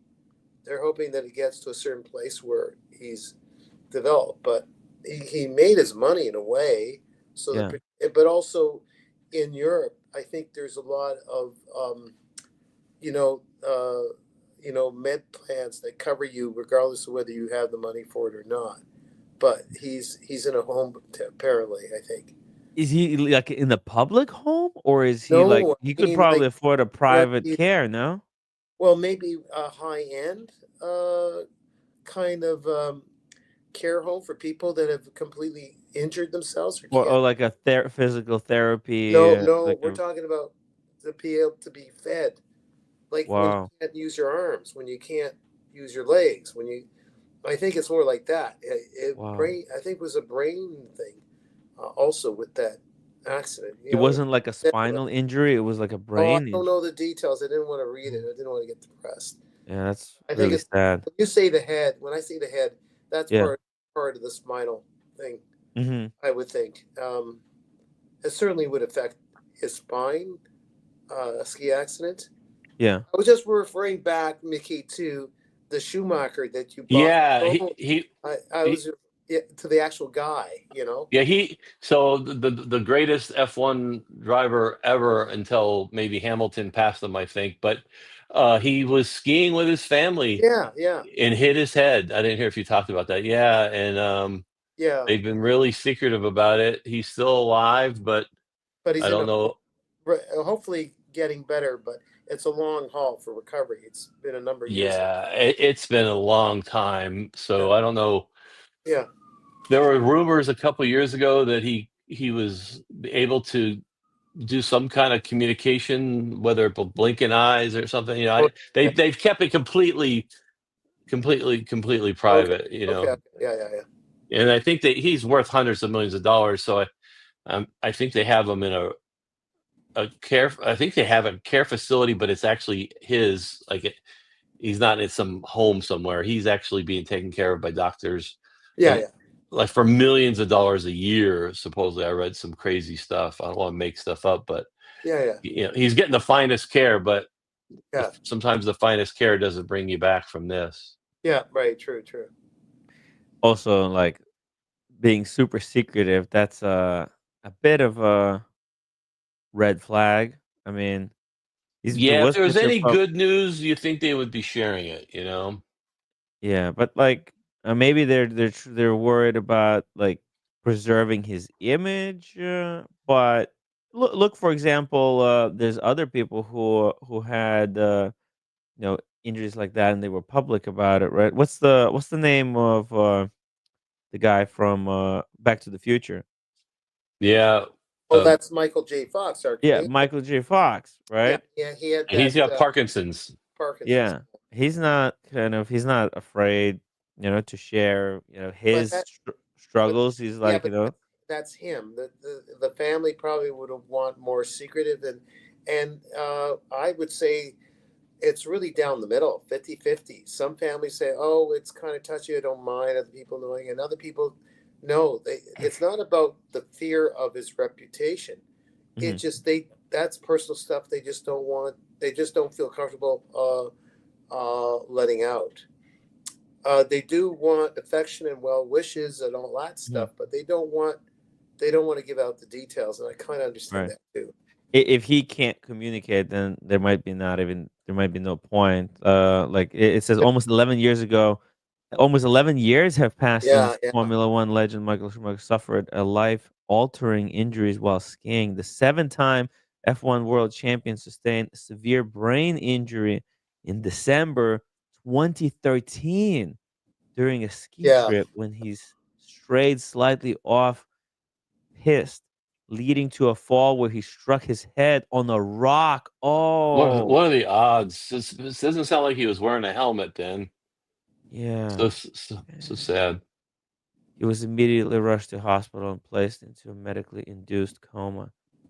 Yeah, that is like it's mandatory to wear a helmet no matter what you do, doesn't matter how if you don't look cool while you're doing it. This is you never know. I mean, it's like it's kind of a curse like stuff like this seems to always happen to really successful people who like, he had everything going for him.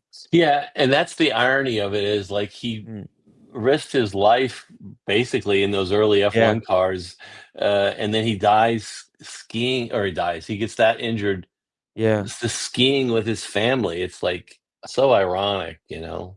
yeah, right. Like this is like, what does everybody say? Like they're doing the sports to provide for the family, and then to be able to spend time with the family, and that's like The usually, very yeah, family. I get it. Yeah, yeah. yeah, right. All these sports figures, football players, soccer players, all these sports, they're really dangerous. How many football stars get very severely injured during the sport? Any sport or any like labor, and then get. But this is like a reverse. You get injured, when you're just on a holiday doing The way what I look at it everybody. is just dealt some bad cards Yeah. in life. Really, just dealt some bad cards. Yeah. I mean, that's why, like, stuff like this, I think it's why everybody should take time to appreciate what they've got. It doesn't matter what level or whatever you think you're at. The fact that, you're still here, it doesn't even matter. If he's still alive, he's got a loving family Yeah, I know what taking you care of got, him. Tim. Yeah. Tim, I know what you got. Yeah, exactly. Roommate. Yeah, You got roommate. I ate the cake and the roommate kicked my ass and she doesn't want to talk to me because of it. But you know what? That's still a privilege Yeah, yeah, to at least have somebody who doesn't want to talk to you because you ate their cake. So yeah. it's a holiday season, so we all gotta appreciate each other. Why I'm interested, Mickey, is not critical. It's kind of interesting though. To me, I'm enticed. What got you to, move on and then go back to it three times?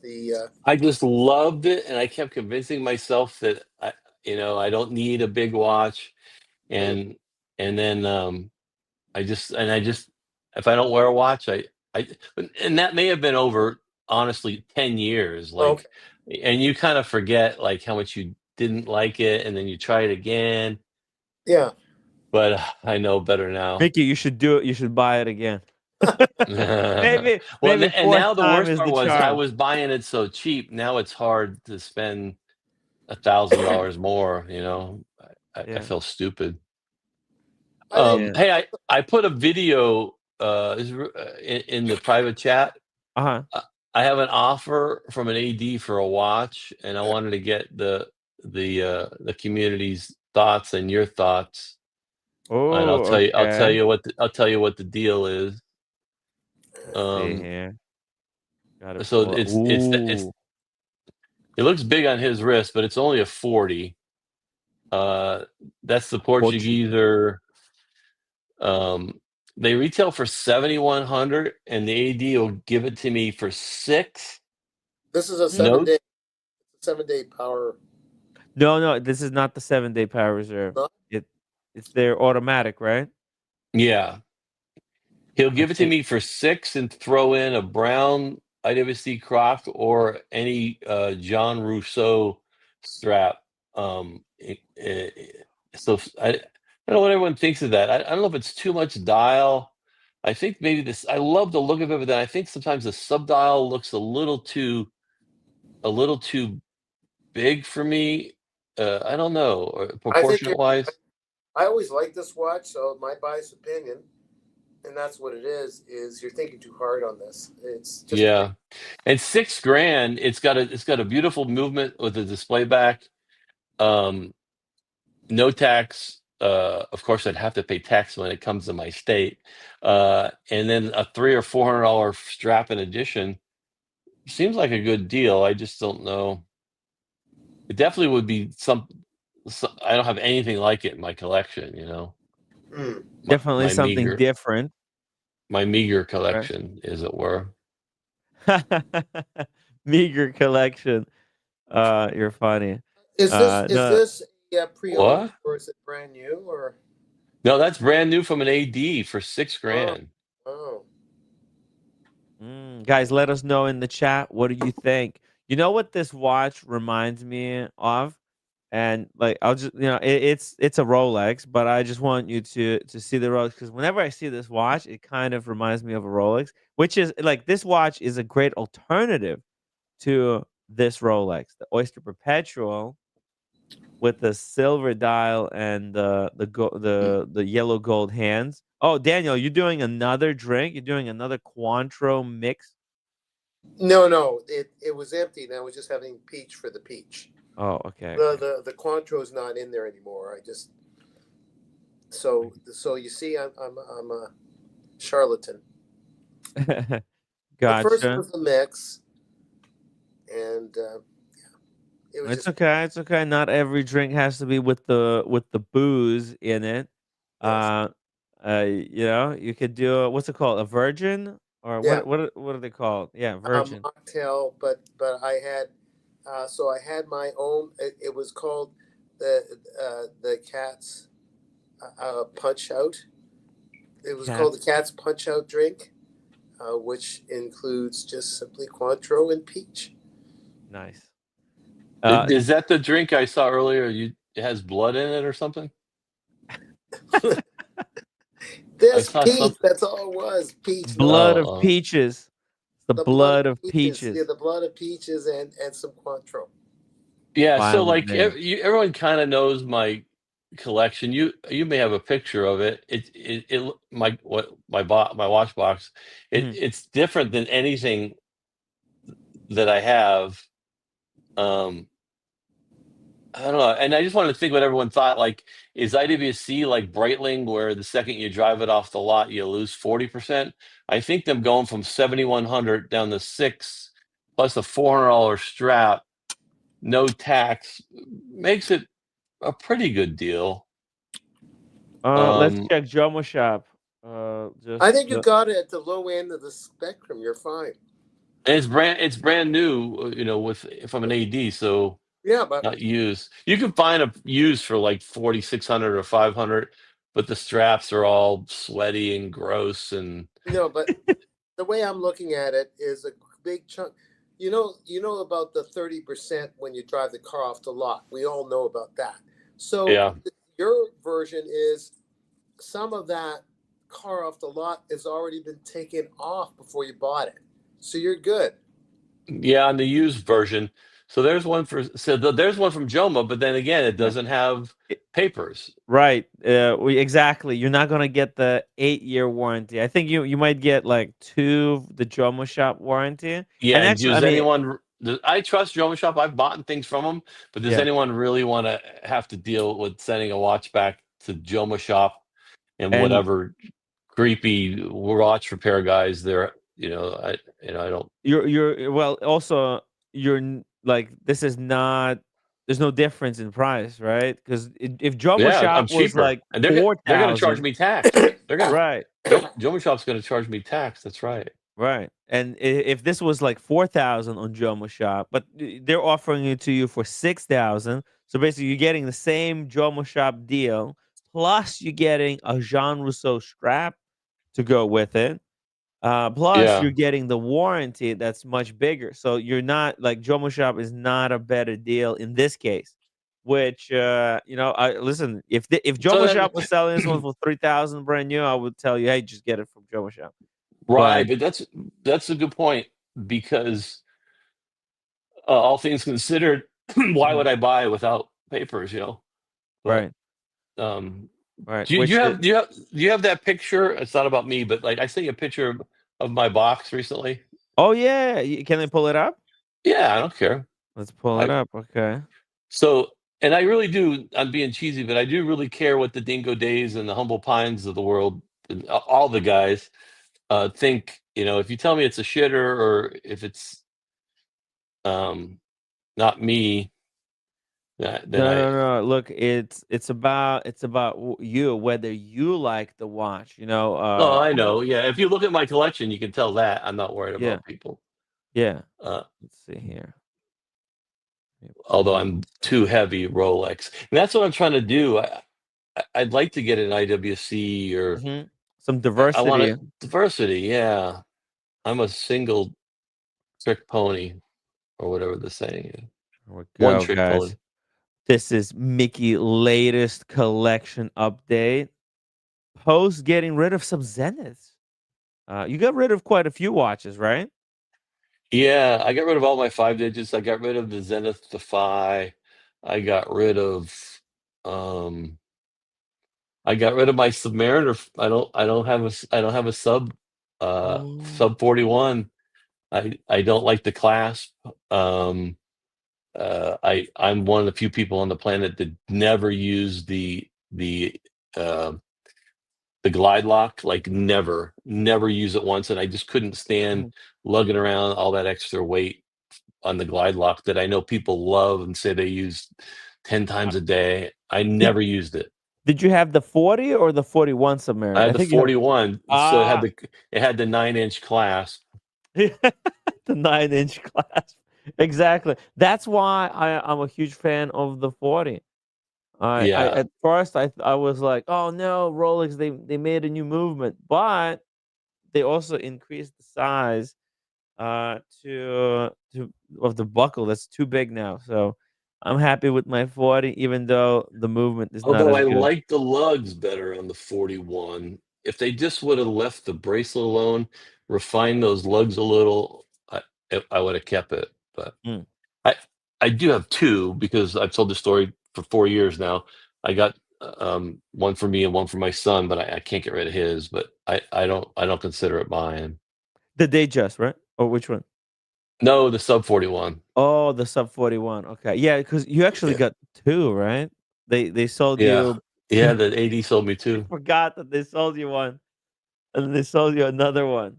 So I took it, and that Yeah. was in the height of the market where it was $9,100 and Mm. you could sell them for 13.5 So to a reseller.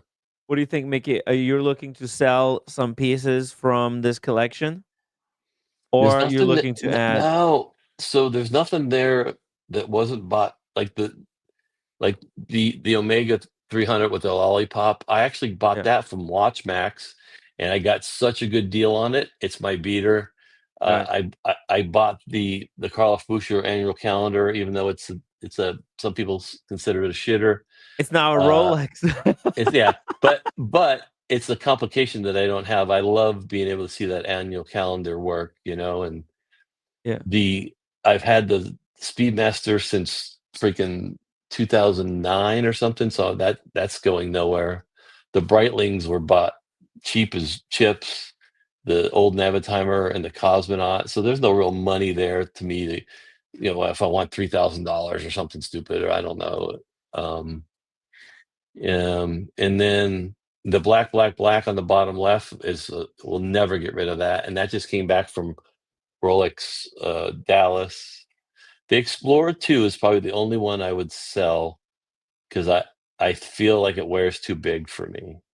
And you have 3 GMTs. You technically don't need that. It's kind of like I'm thinking the same thing with the Pepsi. Why do I need the Pepsi? Yeah, if you like Uh, one over the other, why keep it? Although yeah. I've been looking at sprites lately, and I don't know what I would even think about doing that, but But yeah, so I don't get caught up on the too many GMTs. I do get caught up on if they look too much alike. But I think the black, and then the Guinness two-tone, that's two different worlds in my eyes. One is Jubilee, two-tone. The other one is Oyster. Yeah, it's Yeah. very different. Technically, the blue Datejust 41 is my son's. I just got the Zenith Daytona, which I'll never get rid of. I bought that so priced right. I showed you the box and papers and everything. The Datejust 41 Jubilee fluted I bought in November of 2018, and I got almost 10 or 11% off of MSRP. You could buy those back then with a discount in 2018. And now they're going for like 12 or 13,000. So I only paid like 7,900 or something like that. So I'll never get rid of that. And the Milgauss, you guys all heard the story on that one. I only paid $6,000 for that one. And that one was the one that I bought from John Angel from Angel Timepieces that ended up having the aftermarket crystal. And he let me Oh. send it to Rolex and let me send it to Rolex. And he paid, even though I only bought it for $6,000, Angel Timepieces, he spent $1,348 for a full overhaul because it had glass, a replacement dial, and a new crystal. So I'll never. I own it at $6,000, so there's no reason to ever get rid of the Milgauss. So it's not. I don't want. I hate these collection reviews because everyone's got better watches than this. But the reason for this was that I really think that IWC fits, like it checks off a box, that I currently don't have whatsoever. No, definitely. I mean, look, if you wanted to consolidate, you could probably go down to like 5 watches from this collection and retain a lot of the stuff. But you don't really need to do that. You like your watches. You just might It's need just to get a bigger box, it's and just you parking can money. Parking money. yeah. I'm sure one You're day I'm parking gonna. money. You bought smart when you bought them, and you're having fun with them. Looks like you're rotating through a lot of the stuff. I mean, these are all solid watches that you can wear without really like worrying about them, right? You bought them at the right price. The Navy timers. One is the Cosmonaut, the other one is a Navy timer, so they are different, and you're not gonna get much for them. Although, like, the thing is, like, modern Breitlings, Navitimers, they're kind of, I don't know, there's almost, like, no soul in them. These vintage ones are, in my opinion, are the ones to really get if somebody can, especially if And you can the, get and the them for great a thing good about price. these is they're 41.5 millimeters thick. They're Yeah, not 43 and they're not 46. So on the wrist, they're just perfect perfect for, size. for for my wrist. And the story on those is those were eBay buys out of Japan. And I think I spent like 2,400 and like 2,550 for them, but they came on Breitling bracelets, not the ugly, but the really blingy bracelet. And I sold those bracelets on eBay for like 450 or $500 each.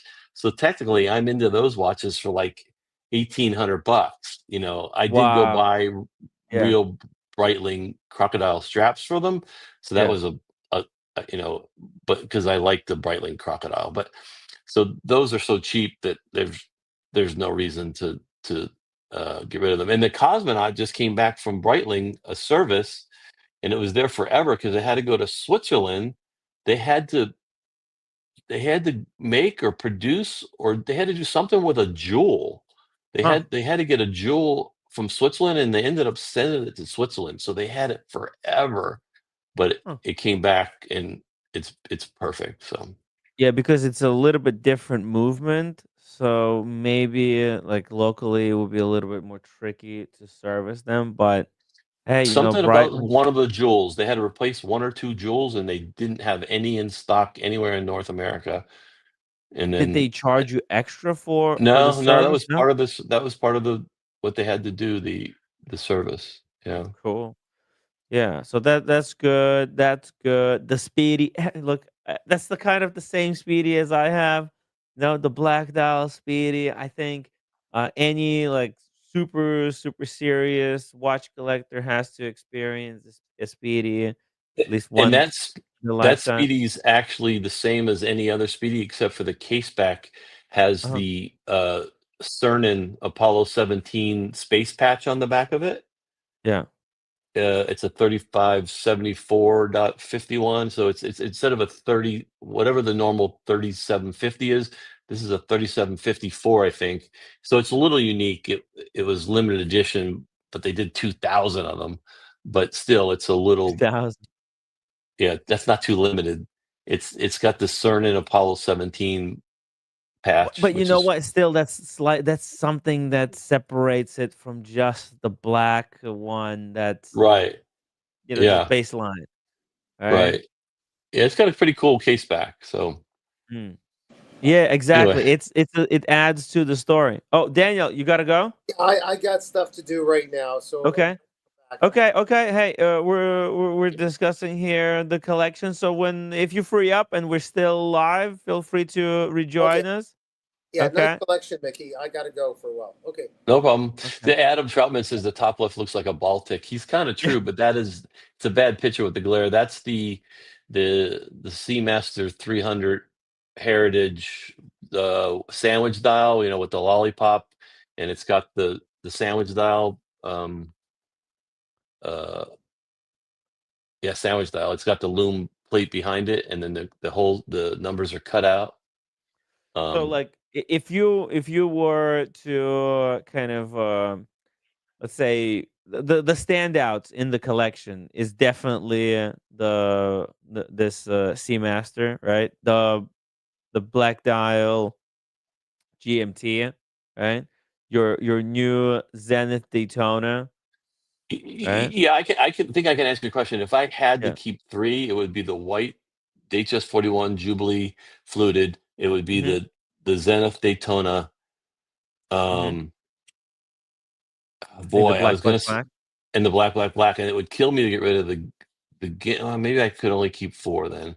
It would be hard to get rid of the Guinness. That Uh thing is, yeah, I know the Guinness would be tough, but I think uh everything else. the black, because the black black, I think for you it's just got a better story, and plus you would be able to get more money for the for the Guinness, Yeah, right? And because this one would be more. I mean, it's nice to have it while right. when you have it. I could get rid of the Omega.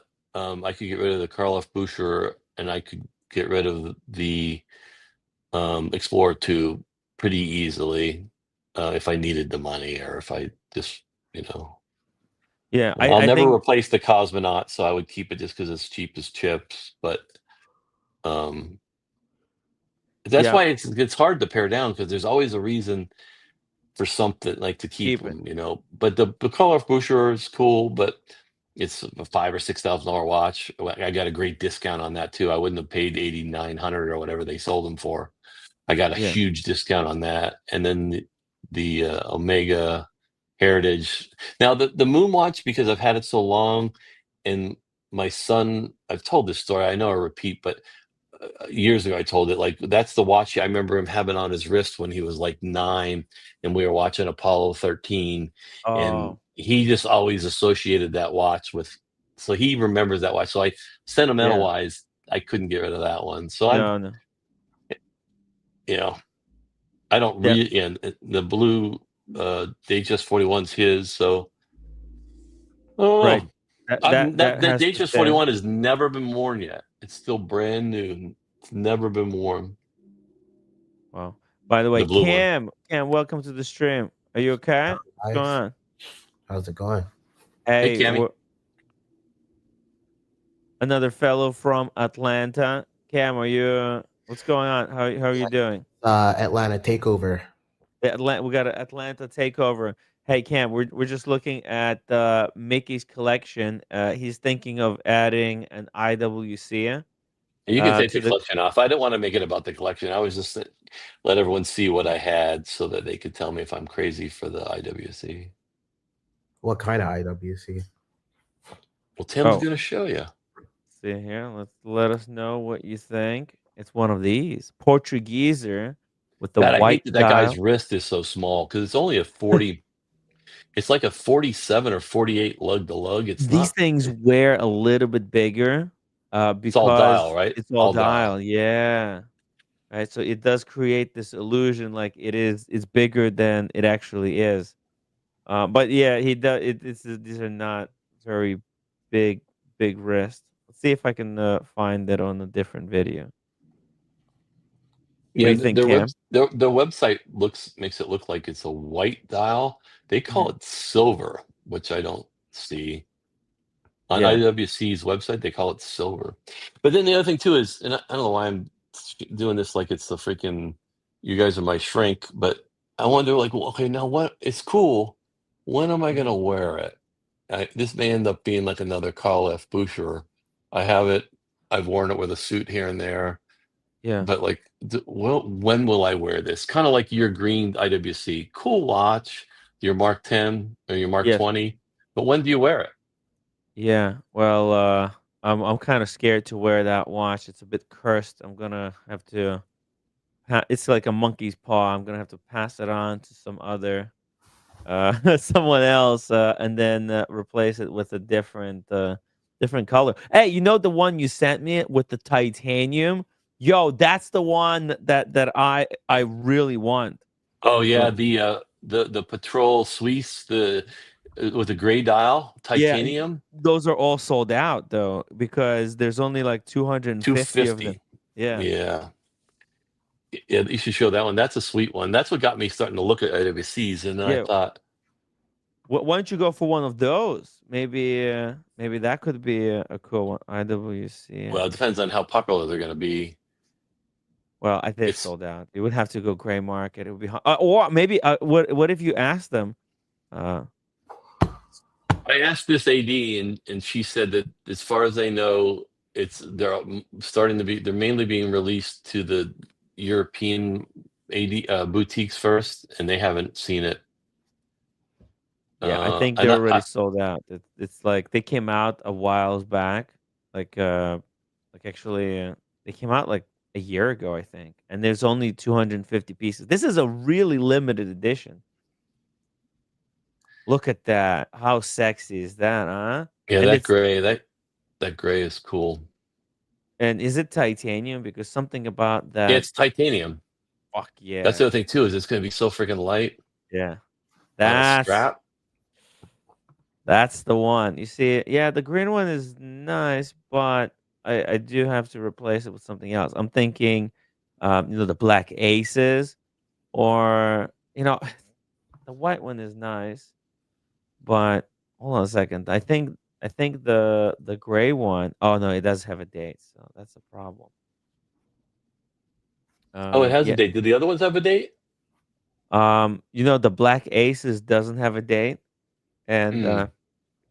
it's all full loom dial. Did you see that one? Yeah, I've seen that one. How it glows, the whole dial glows like a indigo or something. Yeah, I think stuff like that kind of that separates it a little bit. Yeah, I Let's don't see. know. Let's see. Let's think about here. Oh, how does this IWC add to the collection? Let's see. Is there another watch in your collection that you could wear? You see it like I think you can wear your Datejust and it could fulfill the same role as this IWC. Yeah. Right? And it's that Datejust, it's a really nice Datejust. In a way, like the Datejust is an upgrade to this IWC Oh, the because Digest is worth. Yeah, if you go to Quantum yeah, 24, the white dial fluted Jubilee, they're getting like 12, 13 grand for it. I don't know what the mhm, MSRP is anymore, but Yeah, you can always uh, like put a leather strap on the date dress. yeah, I'm kind of a weird purist. I won't do that. I that would love be straps. strange. I got a lot of straps, but I won't put like I've never done rubber B. I won't put a strap on a Rolex that comes on a bracelet. I don't know why that is, but Yeah, and you got the strap, the Speedy on the strap. That looks, Speedy's on a strap. Yeah. that's a I have that's a two great straps for one. the Karl F. Boucher. The Omegas So the Omega came on a bracelet because it's always smart to buy the bracelet. It's never been on my wrist. As soon as I got it, I took it off. The Heritage 300. Yeah. It's just it made a light watch. It's kind of like my moon watch. That watch weighs feathers, and you put that original 1861 bracelet on it, and it's all of a sudden it feels like you have 2 pounds on your. They've done so much improvements with bracelets lately, Omega, but the original Speedmaster bracelet, in my opinion, too much. And then also you got the Milgauss, and that's like your no date Quirky. no date dress watch. Yeah, that's kind of it has a black dial, but it's a no It's the date green like crystal. IWC. Yeah, it's the green crystal one. You can't see it. Yeah. Yeah. And it's nice. It's really nice. You got the orange hand, the green. Green is for Rolex. For a while, I was like, "What the fuck did they made a green crystal?" But that's the Rolex color. So when I realized that, it was like, "Oh yeah, okay, that makes sense." So it's cool. It's a cool kind of additional feature, and it's a no date. So if you need that no date watch, boom, you put on a Milgauss. I'm definitely too Rolex heavy. I realize that, but it's Well, that's just a good hard. problem to have. Yeah, but no, I'm older than some guys. I Yeah. bought my first sub in 1999, right? What? So Yeah. That's like yeah, my age, bro. what's That's when I that? was born. That's when I was born. No, these made me feel real old. Yeah, I think, But Mickey's got son that's older than you, Cam. Oh, really? How old is your son, Mickey? 23. 23. Oh, it's kinda same age. Cam, you're like, what, you're 24 or you're 25 now? 25. Oh, he's 25, okay. Well, there you go. Same I would age. I would adopt you, but I don't get any more tax deductions, so I'm not. Cam, it's almost time for you to have kids sometime soon. Jesus, man. I I don't know think time is moving quick. these girls don't want kids. So Yeah, they're all looking for bag. It's hard nowadays, man. Humble Pie made a comment, and I was just thinking Yeah. that, and because you said it, he's right that the Rolex proudly says that they didn't even patent the green crystal because it's so difficult to make. Mm. They didn't think it was even necessary, so he's right about that. That's hot. That's so funny. And also when I'll you be curious to patent see what they something, do when. Go ahead. there's another thing. I didn't realize it. You know that Coca-Cola formula is not patented? Because they have to publicize it. Right. Exactly. And then like, yeah, because they know how they done it and it's freaking like Humble Pie says, probably impossible to replicate. And they're like, yeah, if they do it, if they patent it, then they're gonna Yeah, expose the technique that they did. And then all these Chinese guys in China, they don't believe in copyright in China. And right. they'll just make fakes over there, and then So it's back to my over. Milgauss, the reason Yeah. why he did that, spent $1,400 to service a watch that he sold to me for 6 box and papers, Mm, was because it turned out the crystal had scratches on it, and I started to question it, and he was mortified because he's like, Mickey, that watch came in like a day before you asked if I had it, and I just uh, shipped it out to you. And ooh, because of that, so the point is, it did have an aftermarket green crystal on it, and and when we went to Rolex, they confirmed it, and then that's why he did the right thing and said, I'll pay for the crystal." But as soon as he said that, then Rolex said, "Oh, but it needs a service if we do the crystal." They tied those two together for whatever reason yeah, because they have to take it apart. So they can't take it apart, put a crystal on it, and not service it because they won't do that. They're going to set up. So that's why I said, "You're not going to believe this, John. They want a service." He's like, "Give me a total." And I was standing in the Dallas Rolex Service Center when you could still go in person. And mhm, before I left there, he PayPal friends and family me whatever it was, $1,348 or $1,368, whatever it was. He PayPal family me the money before I even left the watch with Rolex. So there are uh, fake crystals out there, but but they're shit. Right. They weren't able to replicate it the right way. Was it just like they sprayed it gray on the side? Like, well, No, no, you it know? it was it was looked green through and through, but it just wasn't hard. I don't know if it was mineral glass or what, but what it was funny. I bought it right at Christmas. I'm always famous for buying, and we were skiing in Yeah. Breckenridge, and for whatever reason, I was out in the snow and it was really bright, and I looked at my crystal and I was like, I've never seen something like it before. I looked at my watch and I went like, there's scratches on my Rolex crystal, and then my mind just exploded and said, this I know why that is. This isn't a Rolex crystal, you know.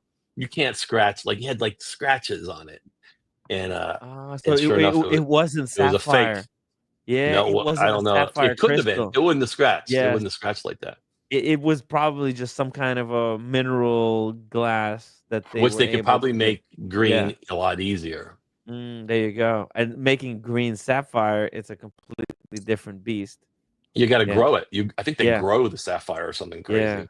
Yeah, like we Anyway, watched some video how like synthetic sapphire is made. Like there's a Richard Mille video and they show they like they put like a seed and then they have to rotate it for weeks and weeks.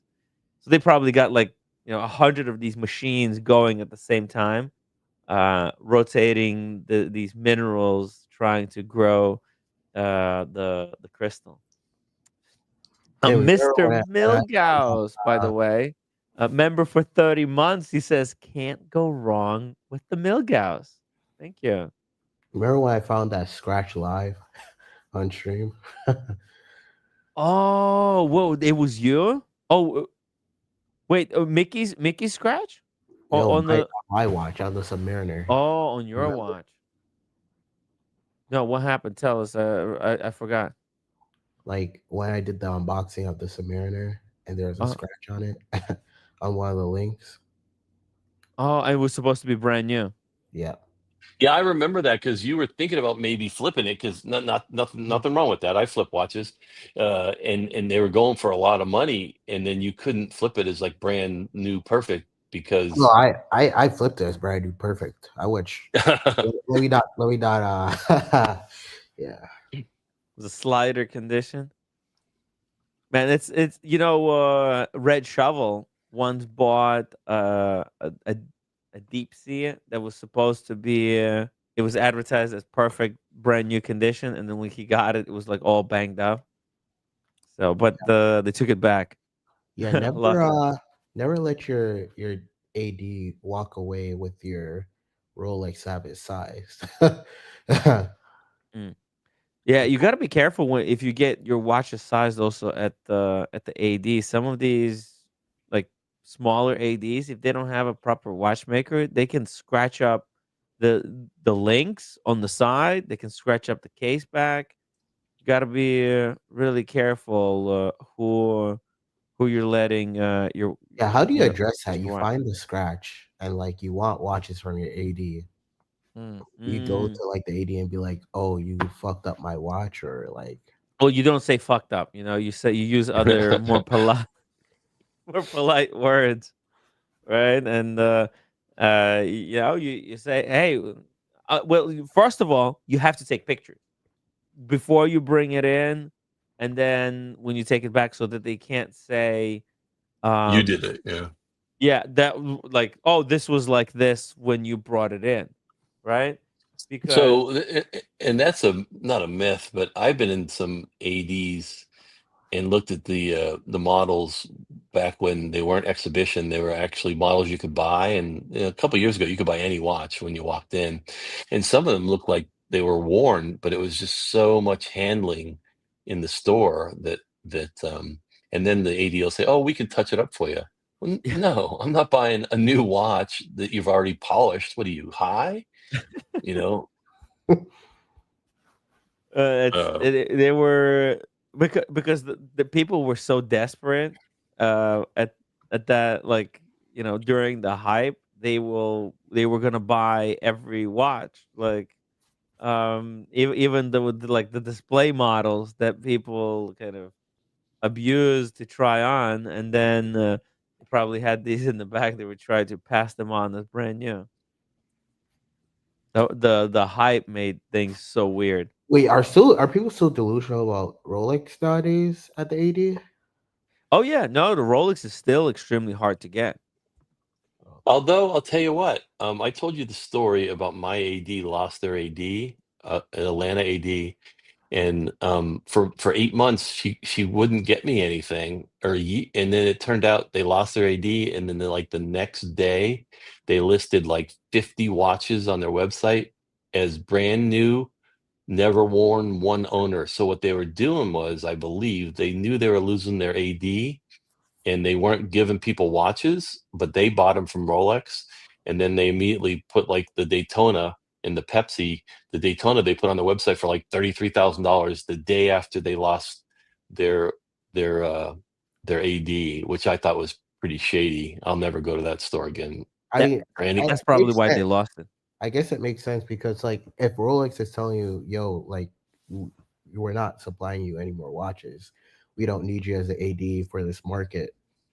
yeah, I And know why they did it. They had no loyalty to Rolex at that point, but for customers that were waiting around for months and years for a Pepsi or a Daytona, like years, like she got me a lot of things, but they were like oh, things that you could get anywhere. And the hard ones, they all ended up, and I think they ended up selling them all too, oh as wow, brand new. It was Terra Fine Jewelry up in Forsyth North County. Atlanta. What's that? It was in Forsyth County. It's up in Buford or somewhere. Oh, yeah, I But went there. So pretty for a suburban like shop. It was like pretty locked down. Like yeah, there's there's layers you of got to walk into a door and they keep you in the inside door while the cop looked at you in a booth, and it was a real cop, and then they buzzed you in. Like, they really had good security. So back to what Cam was saying, and I'll stop rambling. I just recently started talking to a new AD, since I need one now, and she took my name for a Cermet, a Sprite, and a Air King, and said that they're all easily attainable, that I should expect a call in not that long. I asked her about the titanium Yachtmaster. She said, no way. I asked her about of course, any kind of Daytonas. And she's like, no way, there's no way I can get you those as the first at RAD, because I have no purchase history. But the Sprite, she said, shouldn't be a problem. And I'm seeing a lot of those on the secondary market. So I think there's a lot of them out there now. wait, the Air Sprite is King, available? That's pretty cool. yeah, you should ask for it if you're interested in it, because Yeah, they're saying, I think the like honestly, I wouldn't buy any watches around the Atlanta area just because of my experience. Even like recently when I bought the Submariner in Bahamas, I took it to the AD to have it like resized or whatever. Um, they looked at me and they're like, "Oh my god, that where'd you get that watch from?" Like, you know, let me see what you have on your catalog now and see what you're interested in. And like they only took interest after I had my date just I brought a new Submariner, and they're like, oh shit, we haven't been selling to this guy, and he's just like been he buying moved on. these. Yeah.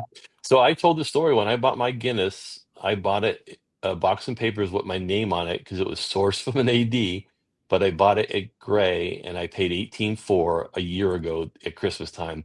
So I paid over retail, but it was 18.4, no tax. And the first thing I did was I shot it to my AD person saying, I told you I wanted this watch. And she's like, you got it? I'm like, yeah. And I'm like, how long do you think like, I think that people are afraid to tell ADs, like, I'm not a stool. I'm not going to sit around and beg you forever.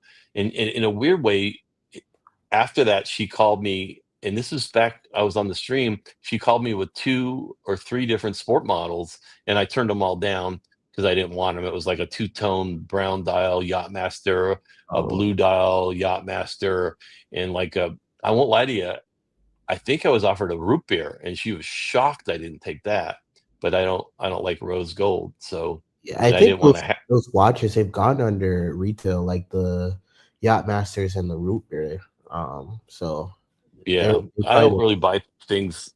Doesn't mean I'm not going to sell them, but if I don't like them, I'm not going to buy them. You know, people no longer buy watches just for the sake of buying, because in the past people bought like everything, every single one of these sports pieces, because they were going so much above retail that it was like, well, it would be stupid not to buy it because this Right. thing is going You're like, making money. yeah, you're making money. So people were just, hey, I'll buy it for the sake of look. Why not? It's 20,000. If I want to get rid of it, I'll sell it and make 4,000. So of course, yeah, give it to me. Yeah.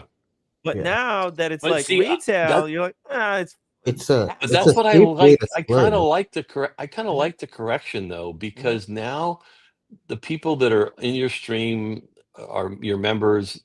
Everyone's watch guys, not hype flippers. You know what I mean? So it's really weeded out people that were buying watches just for that purpose, and they're in the hobby and learning more and being on streams. yeah, Because now, if you buy a watch, it's like with the IWC. Someone jokingly said, "You'll never sell it," but I won't mhm, buy it unless I know I'm going to keep it. You know what I mean? Um, mm, and that's different than the old days. People, you know.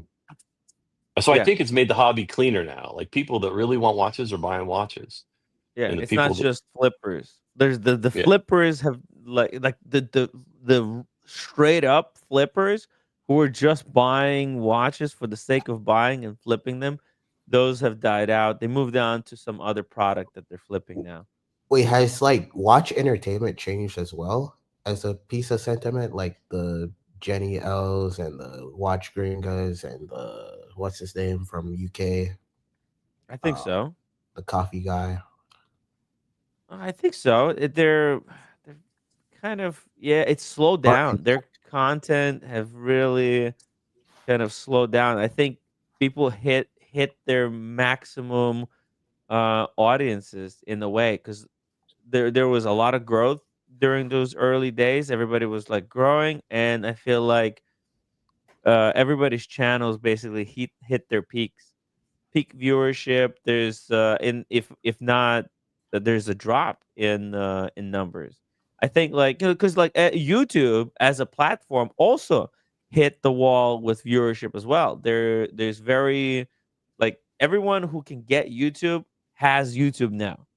There's no yeah. more additional audiences around the planet they could get on YouTube. And So you know, now and and like you go ahead. Rumble is cutting into YouTube. There's people who are like leaving YouTube and they're going to this kind of alternative YouTube. But you know, if you think about the watch viewership, and not just because the community's kind of lots of channels out there now and a lot of the same people, but we lost a lot of viewers because those were the guys, like I said, that were just Mhm. flippers. They weren't really into watches. And so why do I want to, if I'm not really into watches, why am I going to watch channel YouTube shows, you know? Yeah. Um, you know, I've been watching, and I know there's a million channels, but have you seen it's called The Watch Guys on YouTube out of California?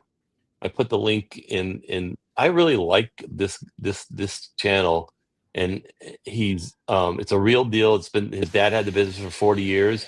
His prices, he's upfront about what he's selling things on, Mhm. and his prices are really reasonable. If you check out Watch Guys on YouTube, uh, Uh, I put by the way, Gold Star, welcome to the stream. How are you doing, sir? Well, hey, what's going on? I'm fine. Hey, okay, just hang in there for a second. I see you put a link to a Yes, Datejust. I sent you some fire content. Yeah. Okay. Okay. Yeah. We'll take a look at it in a second. Let's first take a look here at the watch guys. 1 day ago, looks like they sold the gold Lamar. Oh, very cool. Let's see. the Let me thing go. about this show is it's the same bullshit Uh-huh. as any other one, but you really see the real prices. I really believe it's one of the few shows that you can get a good idea what stuff's selling at. And I'm surprised at some of the low prices that he's selling stuff at. Oh yeah. Yeah, Yeah. There's no, you see it like a lot more like when it was just time, because remember during the hype, it was basically Timepiece Gentleman, Roman Sharf, and Forpian who were like the main main people who were doing kind of wristwatch business online. And then when those guys were proven to be basically scammers, um, there's been a rise in these kind of more honest dealers. Wait, and what's And great about this show is they just Mhm, they show deal after deal after deal. There's mhm, no showing their social life, or there's no going out for sushi mm, or their F1 car in their lobby. Like all that other stuff is nothing. yeah, This is just watch the like every episode's like 20 minutes or 25 minutes, and it'll just be watch deal after watch deal after watch deal, and then yeah, it's over. because that was the Timepiece Gem was a scam where he pretended like he's the watch dealer, but he was just using watches to The, fund the the lifestyle. lifestyle. Yeah. Yeah, it was such a scam. He's like, no, I need to do this. I need to drive a Porsche and the G wagon, and I have to have a Ducati watch because this is for marketing. And unfortunately, a lot of people fell for it, and I fell for it for the longest time as well. Like, first of all, I thought like the lifestyle wasn't even that like l- wasn't even that luxurious when compared to people like producer Michael or stuff like that. You know, it was like, yeah, it's kind of really luxury lifestyle. Doesn't seem that luxury because the guy was. I mean, he seemed like he was broke all the time, and they were spending money that they didn't really have. So I was like, man, it's not really. I don't see where the luxury is because these guys, they look like they're always on the edge. They're always begging for, oh, send $2,000 and we're gonna open new offices. And like, wait, hold on a second. Like, wait a minute. You need 100 people to send you $2,000 each, so you can open new offices. But you're driving a Lambo, and you're having $17,000 sushi dinner. That doesn't really like, how is that luxury? It makes no sense. So yeah, it's unfortunate that they were able to get away with stealing that much. But hey, we're gonna have a verdict coming up in January.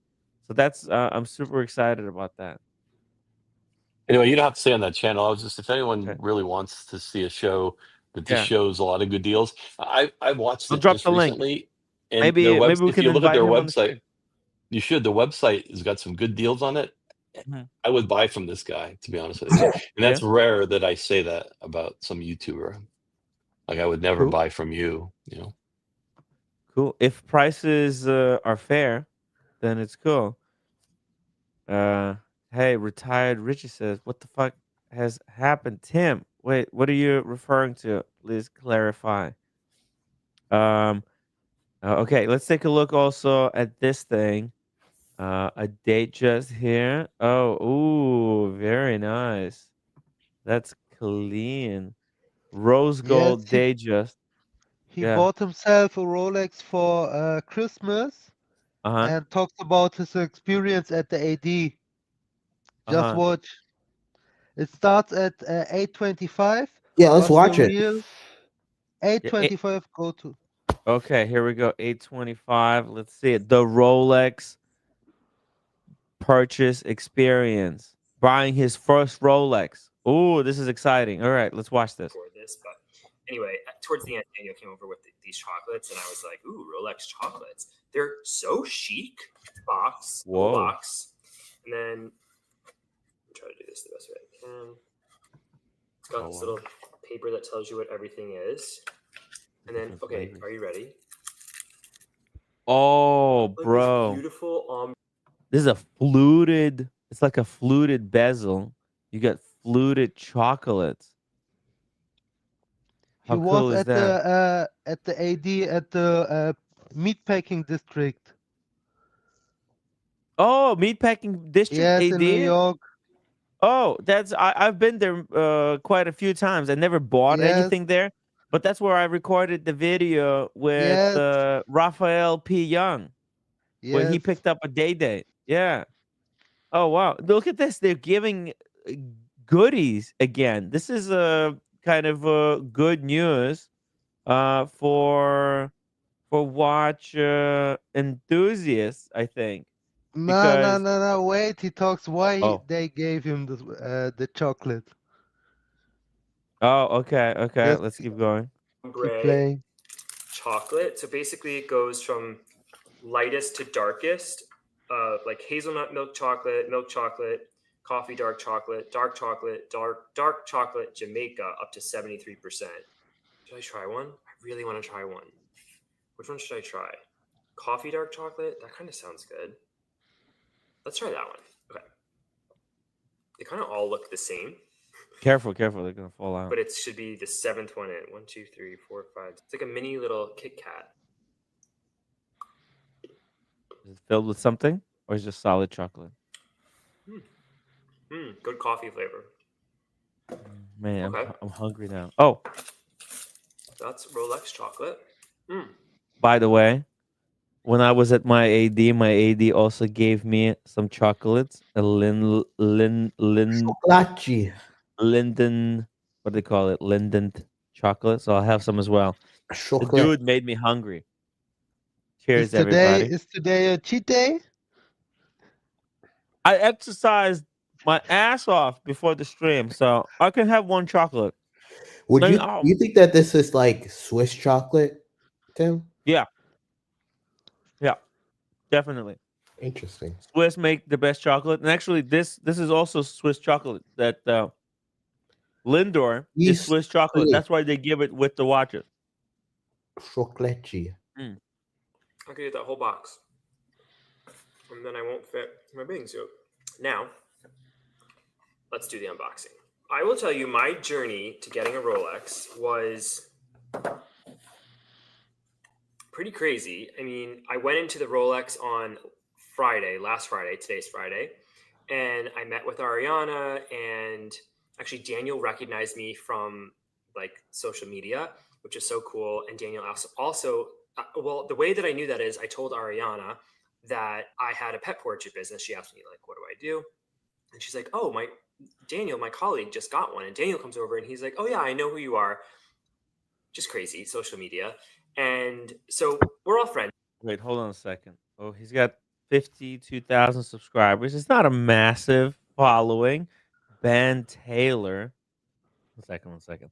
Since he mentioned that he's a social media, let's just flip over here to see his channel. Ben Taylor NYC vlogs. Okay, he's like a vlogger. Okay, and what does he do? Holiday party setup, decoration, just vlogging. I guess just general stuff, buying luxury stuff. He's buying If you're in the a market for Louis a new Vuitton.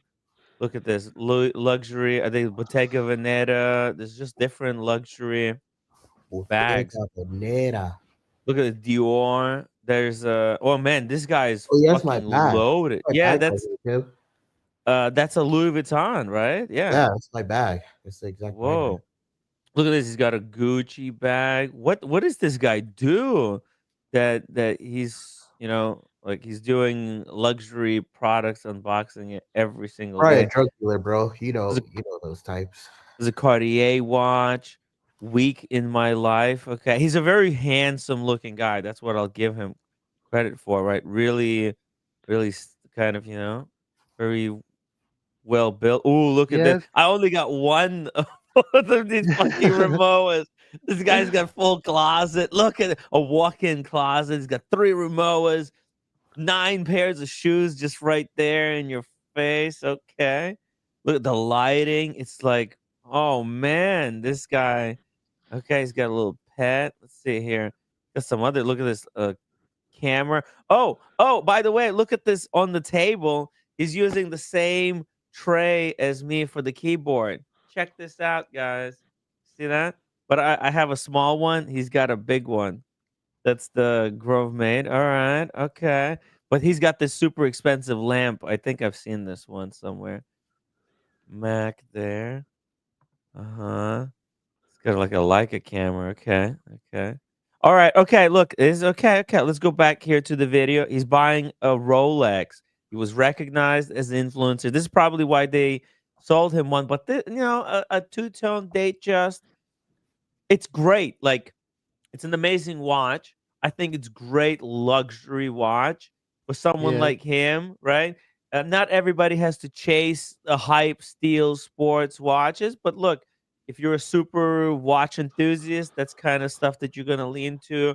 This guy just seems like he's just a general luxury enthusiast. You know, he's got all those price overpriced backpacks. I think a lot of this is kind of not as luxurious, you know, because like a lot of the stuff he seems to be getting is like plastered with luxury logos, and to me, this is like aspirational luxury. It's not true luxury, right? Because like true What's luxury true luxury? items, they don't scream that I'm luxury. He's What do buying you this mean stuff that luxury? says, "Look at me, look at me." Huh? Sorry. What's true luxury? Well, What is true luxury is kind of like Quiet stuff that luxury. Sean is getting. Like Sean is buying like a finely made suit, the 15 mil 15, right? Handmade by craftsmen in Italy, right? It's a suit. You know, he wears it. It's well put together. There's no logo saying what it is, but it's a But you have suit to have that a will logo last on you a a suit. lifetime. You'll never Hmm? see a logo on a suit, no matter where you get it from. Well, exactly, exactly, and that's why you might not. But the people who know a luxury, finely tailored suit, they see someone with a finely tailored suit, they know that guy is wearing proper suit.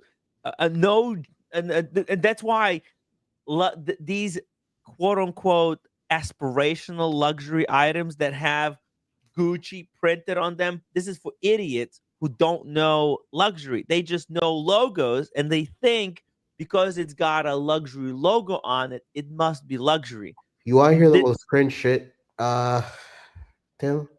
yeah, I've yeah, sure, never, sure. I've never got any more compliments. Like I've had my LV bag since I was in college.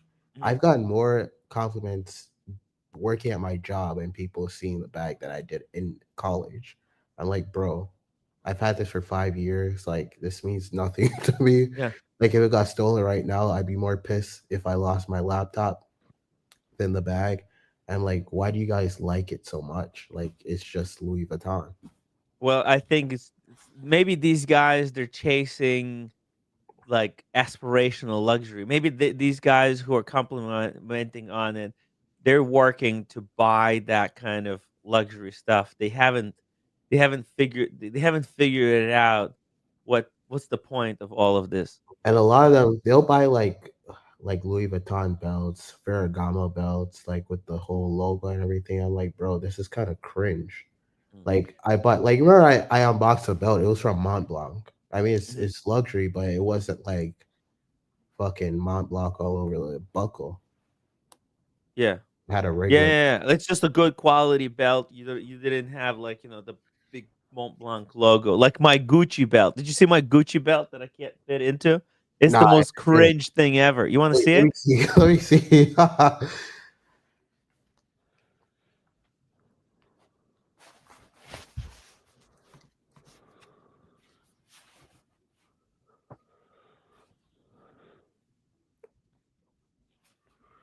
By the way, my watch channel is on the money over here. It says this guy vlogs, does talking head videos, no panel, no characters.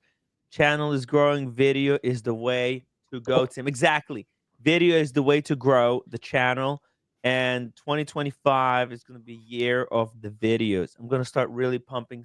I need to start pumping stuff out. Plus, I can make videos like this guy's making. This is nothing. I've got the camera to do stuff like this. There's some editing. Obviously, I can't be showing extreme pretend luxury items like this guy is showing off. Wait, But you know what? I can would show Rolex life be in aspirational Brooklyn. luxury? Huh? Would it Rolex be aspirational luxury? No, no. Like I think aspirational luxury watch would be like let's see, like let me think. Maybe Gucci, like a Gucci watch, because it's not real. It's not real luxury watch. Gucci watch is not true luxury. Maybe Hermes is upping their game in watches. Tag Heuer? Um, no, Tag Heuer was aspirational. Now they're actually making some good heritage pieces. They're actually appealing to enthusiasts, but also at the same time to broader market. Like, they know they got their shit together. But I'm talking about like Gucci, Chanel. Chanel is just crap. You know, I mean, Chanel, they're trying hard, but a lot of their stuff is kind of their ladies' watches is just nothing. Um, like like Burberry, I think they make watches. There's nothing watches. You know, stuff like that. Oh yeah, you want to see the belt? Here, check this out, man. This is so, guys. I'm gonna Cringe. get so roasted for this. I never could wear it because when I got it, I couldn't fit in it. See that? Look how the size of this thing. I Jesus. got it because I thought it would look really good with the Submariner. You see that? I think Gucci belts look good on women. Hey, roommate. Like roommate. She should get a Gucci belt. Get her a Gucci belt. I bring For dinner. for this guy dinner like Thank that, you. like this, like that. That's the one he can eat. Thank you, my If love. this one is inside the bag in the hallway, mean it's not. This is first time you're telling me this information. I didn't know that. If it's in the bag, then I cannot eat. Okay, now that I know, I will not eat stuff that's in the bag. Okay, thank you for clarifying. Usually I bring the food like that. Okay, next in front of your face. But okay? you never brought the cake. You did not bring the cake here Yeah. and told me, do not eat this cake. You said it from over there where I couldn't see the cake. Yeah, I said it. But Because you never showed me the cake. Yeah, because it's not for you, and I bring the sandwich in front of your fucking face. Okay, but I was curious. Why didn't you show me the cake? Oh, I want to eat the No, cake. I didn't show the cake to you a face. But you should have hid it away. You should have put it in the closet where I couldn't see it at that point. Leaving it is just, I was going to see it. And if I was going to see it, I was going to eat it. So If you fucking drink, you sleep here. Don't come over there. It's What happened? snoring and I couldn't sleep. Oh, I'm so sorry. I'm fucking curious. Okay, all right. My bad. Sundays. Bro, roommate's about to like Okay, I'm go sorry. at your neck. And I just got roasted. Just got roasted, guys. Unbelievable. Double D says, Timmy, I just got a new belt and new cologne. Whoa! Let's do an unboxing. Or whenever you got time, hop on the stream. Would love to see what you got. By the way, if anybody wants to buy this one, or maybe I should set a goal to lose weight and to fit into this thing. But look, let me show you how it's like. Hold on, let me take this away. This is how fat I've got. Look, the belt. It's like it's barely touching, as you can see, right here. Right, so it's way too small. I'm gonna have to lose about 50 pounds to fit into this belt. I don't know why I got it this small. Oh well, look, I know why I got it this small, because I was supposed to lose weight and then I never did. 2025, however, is the year of weight loss. Diet starts today. Tim needs a fruitcake, roommate. Stat! Roommate, give me some fruitcake, please. Can you open a beer bottle with that buckle? Probably. Yeah. Will she let me sleep on the new couch? I'm gonna have to sleep on the floor. Oh, okay, guys. Let's get back here to this video. Let's see here. You ready? Pretty crazy. I mean, I went into the Rolex on last Friday, today's Friday, and I met with Ariana, and actually Daniel recognized me from had a pet portrait business. She asked me, like, what do I do? Pet portrait business? We're all friends there, right? And then 4 days later, after I put in the request, this is the watch that I wanted. It was the only watch that I wanted. Like, I didn't make like a laundry list wish list, as some people I guess do. Wow. They had it 4 days later for me. So pretty amazing. And I'm so excited. And I'm so fortunate and grateful that I even get to do stuff like this. Like, I realize that this is not normal, and I realize that I'm very fortunate and I'm very grateful for it. What is a pet portrait business? I don't get it. Excited to wear it. Okay, I'm like doing the unboxing, not even showing you. So here we go. Here's the box. It's the old box. And then this little part kind of opens up. This is a wood box, but it almost has like a leather effect. Maybe it's leather wrapped, honestly.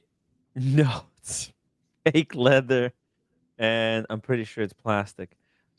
Woody in New Jersey. Thank you so much for the $5 super chat. Hey Oh, Tim. Byredo is a very great sense. Yes, actually, Byredo is Yeah, roommate's the company. favorite fragrance. Yes, I have a Byredo Baldafrique. Nice. Yeah. He got the Mojave Ghost. I love that fragrance. Actually, it's Woody in New Jersey got Byredo Mojave Ghost. Oh, Is that the one that we had in Dubai? Dubai, yeah. Yeah, they basically when we were staying in Dubai in a hotel, all the soaps in the hotel room were Mojave Mm, Ghost. yeah.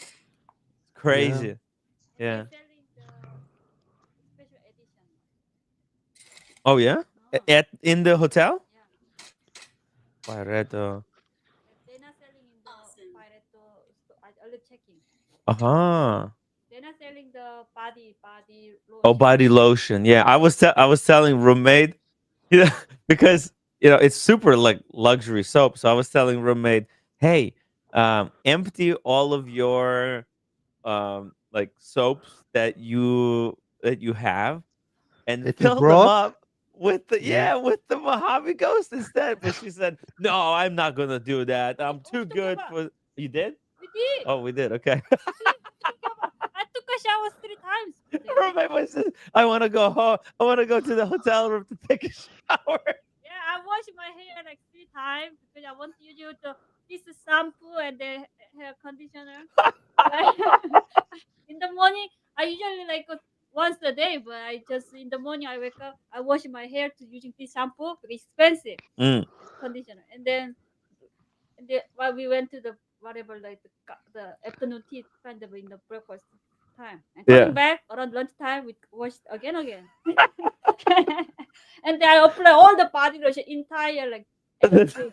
And then we going out to dinner, whatever shit, and then coming back I take a shower again. Roommate This is really roommate uses expensive. as much water as possible in the middle of the desert. I know, right? And I really love that, right? Oh yeah. Yeah, Yeah. so I want to keep taking shower. Yeah. I told you, right? I keep taking Yeah. shower Yeah. because I keep using Yeah. it. I remember I was like, why does she keep taking showers? She's like, no, I have to get into the shower. No, it's a great excuse because it's hot and you sweat, but it's not like 2 showers is more than enough. One in the morning, one in the evening. But remember, it was 3 showers after lunch, I keep like, applying and then all the everything body because they had Mojave Ghost soap, shampoo, conditioner, and body lotion and body gel. and body gel. Yeah, Yeah. so she all the steps. Usually, hotels usually have the body lotion. I never put the body lotion. I probably should because I think it's good for skin. It keeps the skin moisturized and Especially you don't age as quickly. yeah, especially hot weather, dry weather, Mm, cold weather. This cold. mm. Yeah. Anyway. Yeah, this is the most my memorable and what was the really nice trip to go into this hotel. Roommate had a lot of fun. Yeah, I have really fun to get this hotel. Conrad. Conrad, it was cheap too. It was like $150 a night. Yeah. They had Abu Dhabi, ridiculous Abu Dhabi. yeah, Abu Dhabi. Oh, sorry, it wasn't Dubai. Yeah, Abu yeah, Dhabi. right. Dubai is a little expensive. Yeah, Abu Dhabi, Conrad. It was a Hilton, and I had not coupons, but basically the stay was free because I opened the credit card. I used the spend, got the points, and then used the points to stay for free at the hotel. So we stayed Wait, what card? American Express Hilton card. Huh? American Express Hilton card. Let me show Which you. one? I got supplies. It's her favorite. There you go, guys. Check it out. Barretto is really good. So this is like one of these I had. You see, if so, this is like the basic one. Let's see here. Yeah, you see. Oh, actually, right now it's a really good deal. You can if you get this. Oh, sorry, you're not seeing. So look, you see, if you get American Express, Hilton card. See this one, if you spend 2,000 in the first 6 months, they give you 100,000 points. But you can open all three. Then they have one. If you spend 3,000, you get 165,000. So what I That's my favorite.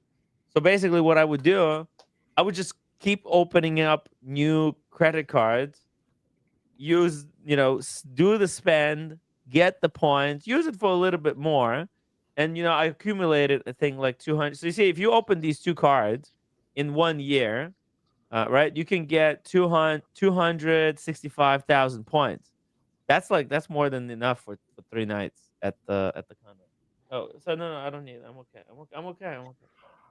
Here, the roommate is showing her My favorite. Barreto. What's it? Blanche. Blanche. Yeah, because they don't have the Mojave Ghost. No, I like Yes, and Blanche. I like the design from the I bottles. like Blanche. That's the Mhm. was my favorite. Mm. There you go. Roommate is really excited about that stuff. Okay, we got to get back here to the unboxing.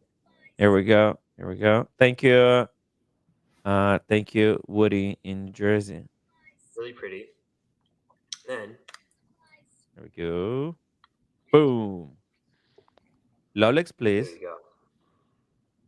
So this is a date just 41 millimeter. It is rose gold and stainless steel Nice. together, and it has this beautiful chocolate dial. And I think that the chocolate dial, I wasn't like, I want a rose gold watch, I think that the chocolate dial actually makes the rose gold almost look like a tannish brown. I don't know.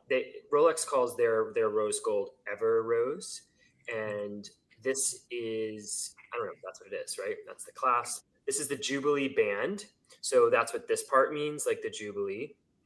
And So got the fluted bezel, which to me, just like when it catches the light, it just looks like jewelry. Oh, So you said you want to pause? yes. Uh-huh. So is 4 days waiting time realistic, or did he get the social media bonus? You know what?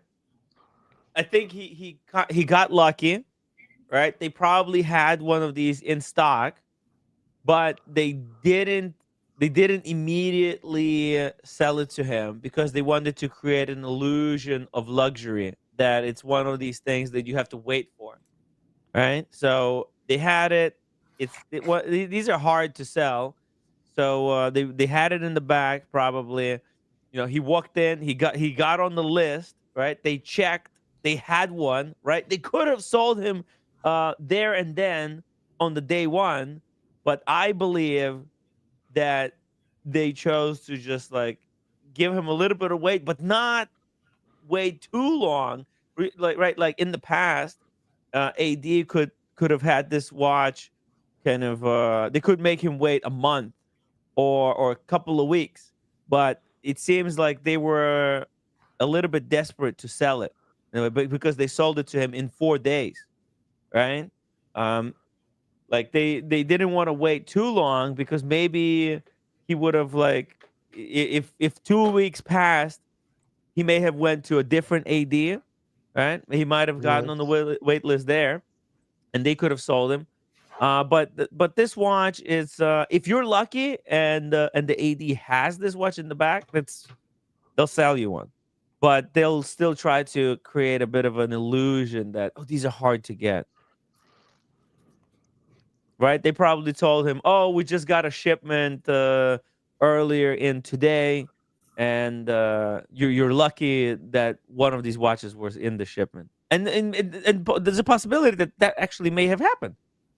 But you have to remember that it's days before Christmas, so maybe the inventory was not that full. Uh, oh, sorry. Say it again.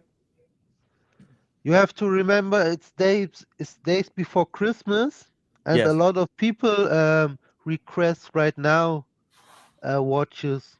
Yeah, but they're So requesting, there's a lot of people who are super delusional. They're requesting steel sports watches, right? And it's if you don't have any history and you're just like a nobody, Obviously they want to also give these watches to people.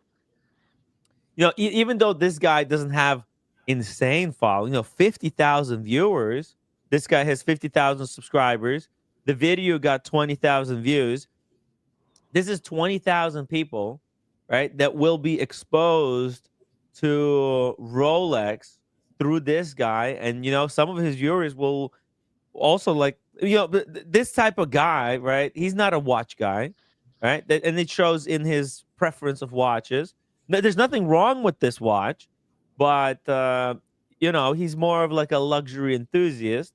And this is like a perfect guy to give this watch to, because he can, his audience, they probably buy Louis Vuittons and other kind of luxury goods, just general, not even luxury goods. They're aspirational luxury goods, and they'll probably buy something like this as well. They just, and this is what Rolex really want to sell. They want to sell these. They don't want to sell the steel sports, because they want to keep those as more exclusive. At least that's part of their marketing strategy at the moment. But keep giving him a 4-day wait is kind of it is kind of, it makes him feel a little bit more special in a way. Mike Lewis says the manager at my AD supposedly usually have two of same watches to keep one in exhibition. Yeah, like a lot of ADs, what they do, they have couple of Panda Daytonas. They might have Panda Daytona. They might have Black Dial Daytona. They might have 2, 3 Pepsis, Sermons. They will withhold those easy to move watches to like they will withhold the easy to move watches for the time when they struggle to sell something like this, because I think AD got very lucky with this guy, because this configuration, it's great, but it's not like, how did this guy arrive at this watch? How did he decide to buy this watch? Right? Does he say like what made him what how did he decide to go for this configuration? Was he in the store making the decision? Did they sit him down, opened up a catalog and said, hey, look through this catalog and let us know what you want? Or did he watch a video somewhere and this is what the guy in the video was recommending? Like how did he arrive to this conclusion, right? Does he say? You know? Yes, he said that he told them the configuration, and 4 days later he got exactly the watch that he told them to. No. That's not what I'm asking. How did he know about this configuration? Um, You see? yeah, It's very yes, different, right? Where did he learn about this configuration? Because I'm thinking he either was on the website or maybe he just walked into the store and he's like, well, what is a Rolex? Show me what's available. And he just shot in the dark. He just chose what he liked. Or maybe his friend had something like this. yeah, or a celebrity, or Yep. another social media influencer. But if it was some other, usually social media influencers recommend GMT Master 2s, they recommend Submariners. So I'm thinking he got this idea either from celebrity or a friend of his, or like maybe one of his clients. If his business is like these dogs, like miniature dogs, and usually those miniature dogs, is rich people have miniature dogs, and rich people, they don't really care so much about truly rich people. They don't care about value retention and all this nonsense. They just walk in and fucking buy the first Rolex that they think looks good to them, and they're not this kind of scrupulous. And so maybe he saw one of his clients have a date just. He loved the fluted bezel, right? It's very sparkly. This watch truly looks like a luxury watch, whereas Submariner, even though Submariner is kind of same price, right? This is not a luxury watch. It doesn't look like a luxury watch. It's a tool watch, right? That was used by divers to freaking dive underwater and do kinds of crazy stuff. But let's see. Let's run this couple of more minutes here. So pretty. Yeah, And it's pretty. I'm just obsessed That's with why this he watch. got It it. feels like a very Ben watch, you know, like I don't know that I'm necessarily a Submariner person, which is Oh. like they're a little chunkier. They've got a lot of the dials on it. They're very sporty looking. Oh. It's really cool and it's really handsome on a man. Like I think that they look really cool. Oh, okay, that's funny. He says it looks handsome on the man. You see it? Like he says he's like this. The Submariner is a man, like man. For a guy with hair on his chest, right? It's for Yes. a big guy where he is kind of a he's a bit of a he's a very soft guy. He lives like a He's really soft life. he's a bottom. Okay. Nothing wrong with that. Nothing wrong with that. And look, he chose a watch that matches his personality, which huge respect, right? It's easy to recommend Submariner because it's just in my opinion it's more history, more heritage. It's a conversation piece, whereas Datejust is not so much. They're also the watch that like every like 17-year-old boy wants. Like Oh. they want the Submariner date. I Yeah, don't know. yeah. This to me is a little more me, and it feels grown up, Mhm. and it feels like it could be worn casually. Then this would look good with a white T-shirt. Adult. It feels like it could also be worn with obviously something a little more formal. And I have my yellow gold Santos. Now I have this, which is like more of a rose gold. I also have my stainless Santos. So I'm really like building out my collection now, which I'm super. There you go. He's got there you go. He's got a solid gold Santos. That's medium. solid the gold medium. Santos is probably it is medium, I think. Or maybe it's large actually. So. Nah, he has the medium. He said that the large is too big for him.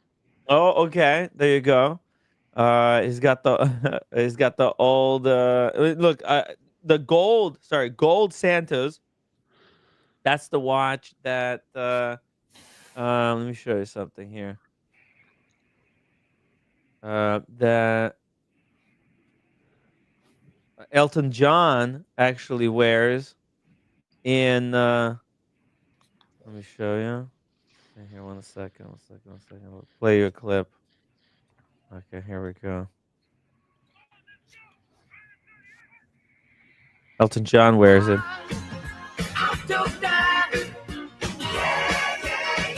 Okay, hold on. Where's the wrong moment?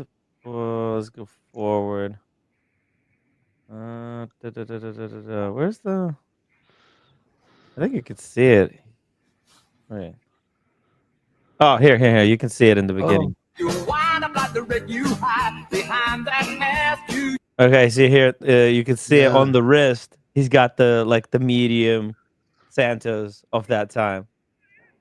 See, so it's kind of okay. Yeah. I get it. All right, and he says like he's got the gold Santos, he's got his steel Santos for every day. Very nice, great. It's a icon. We just learned. Well, probably should have known this whole time, but Santos is the first wristwatch ever created. So it's great history, right? Super excited about, and I feel like this is really different and unique, and it's something that would have a more of like a purpose when I wear it, like or intentional when I wear it. Okay, and then what's really cool with the box is this part opens, and in here you have your like manual of how to wind it and do all that stuff. It has a 72-hour power reserve. Yeah, so you can stop the video. Okay, so that's whoa, David N.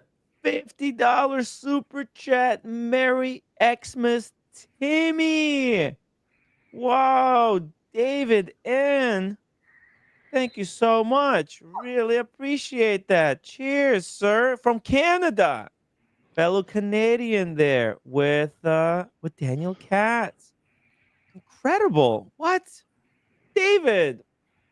What? I'm really touched.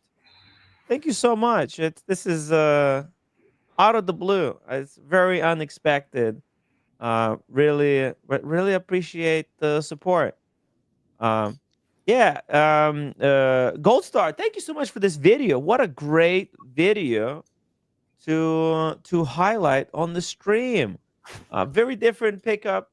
You know, maybe we'll try to get this guy on the stream to talk about the hobby. And you know, he's definitely, you could see that when he was explaining it there at the end, he said like, oh, it has more intention for him, right? He's got watches for him have different purposes.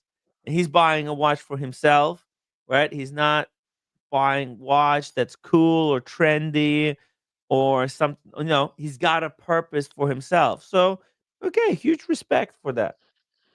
Um, uh, let's see here. We got Mickey. Mickey says you can't fault this guy's perspective. He got what he likes and wasn't worried about the hype of Rolex. Yes. Yeah, exactly. Huge respect. No Yes, problem. Hmm. yes, and for example, he never mentioned some investment or something like that, Hmm. Yeah, exactly. But he might or not even resale know. value. Yes, Yeah. Let's see. Rose gold date just. Let's see if we can rose gold date just. Let's see if we can this is kind of wrong. Let's see. find find maybe something similar and look if it's going over retail or under retail. Yeah, I think it's one of those that's probably going below retail. You possibly man, that's how do I search for this stuff? Oh, you know what? Let's do this. Let's go to European Watch Company. Let's go to brands. Let's do Rolex. Where's Rolex? Here we go. Maybe let's keep this up for a little bit longer. Thank you so much again, David. Let's see it. Date just. There's few dates here. Look at that. You know what? This is actually I was thinking of the date just. This is the one I would actually get. Maybe oh shit. Maybe I should call European and see if they would trade this date just for my sermon. I'm actually yeah, like what do you think? Like cuz I'm like thinking of a date just as well. And to me, like I don't know. I know this is kind of maybe it's over the top, but like I'm kind of thinking, dude, like Datejust is kind of a flashy over the top watch. So might as well, and we don't have Datejust. Your brother-in-law does not count. It's your family. But like, oh, thank you. Thank you so much. Here we go. We actually got a link from supporter of the show. But yeah, this would be my day just if I was gonna go for a day just. Okay, here we go. So this is actually Chrono 24. Thank you so much for David. Thank you so much for the link. Really appreciate that. Let's see here. Let's pull it up on Rolex website as well. Date just 41. No, roommate. I don't want that configuration. I want the two tone. Let's go here. Now the rose gold actually they're more expensive than standard models. Than the yellow gold. Let's go 41. Here we go. Rose gold. Oh, there right there. Boom. That's per 15,200. So you know what? Um, it looks like Plus these. taxes. Well, exactly. That's what I was gonna say. Yeah, plus taxes, and you got the same price, but you have to pay taxes on top of the Chrome 24. So he getting it at retail was still kind of good.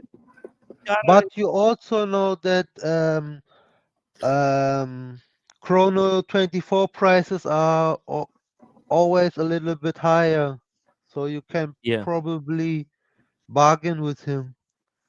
yeah, you probably could. There looks like there's quite a few. There's from UK. There's from US. They're more expensive. Hey, Tim G, the legend. How are you, Timmy and Gold All Star? How are you, man?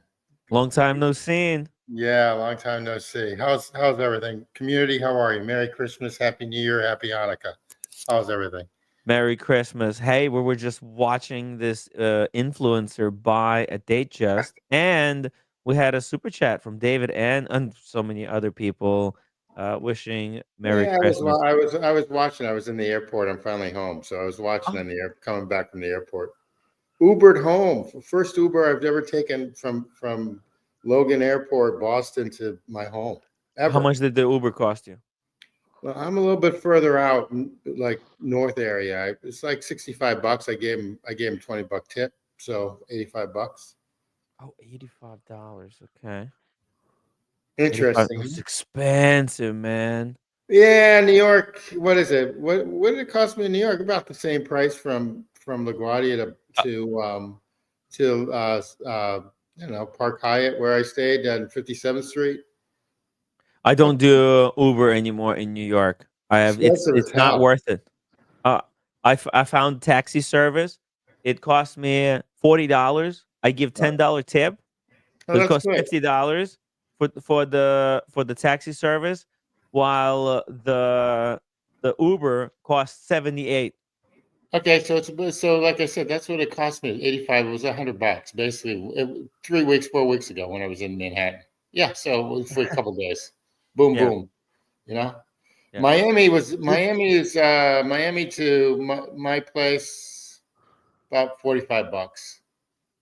it's funny because Uber was created as a cheap alternative to taxis, and now they are more expensive. Yeah, well, they got Unfortunately, they've got regulation now, like everyone else, and Nah, they all got the stuff. greedy. And also, They they got greedy.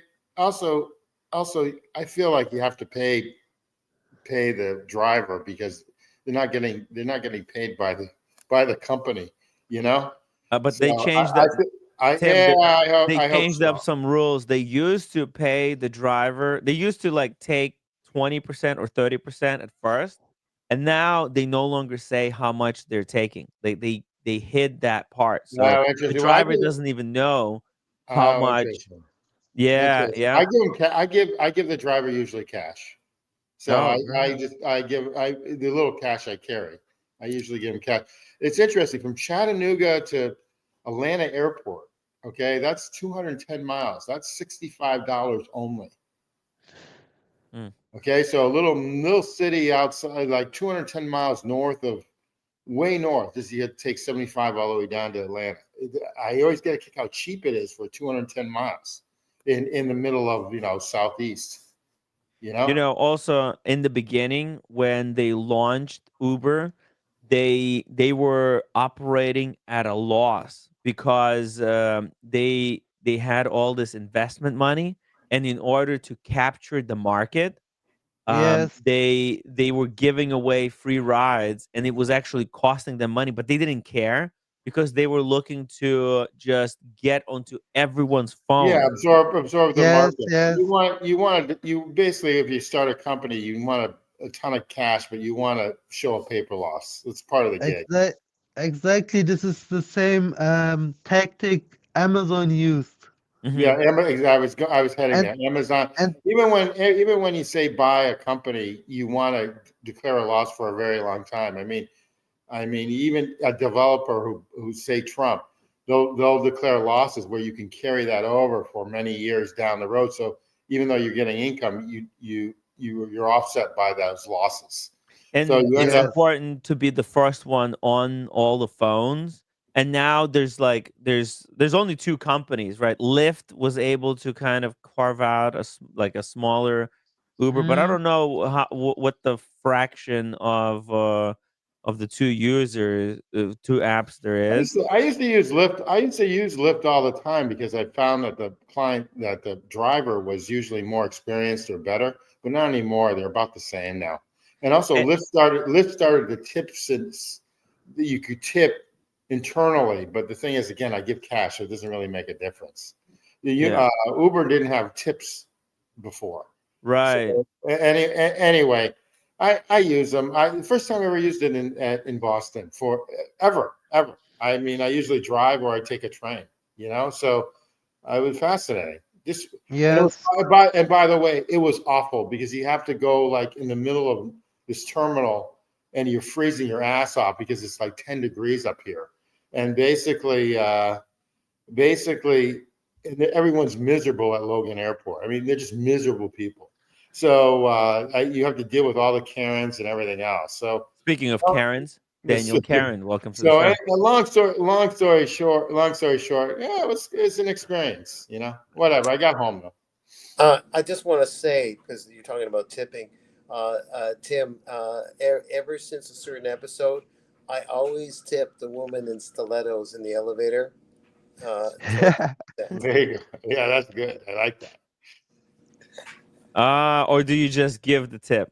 And she's much fat, and she's much longer than an Uber. Okay, it's a Her longer. stilettos get It's a longer every longer time you see ride. her. What? Sorry. Her st-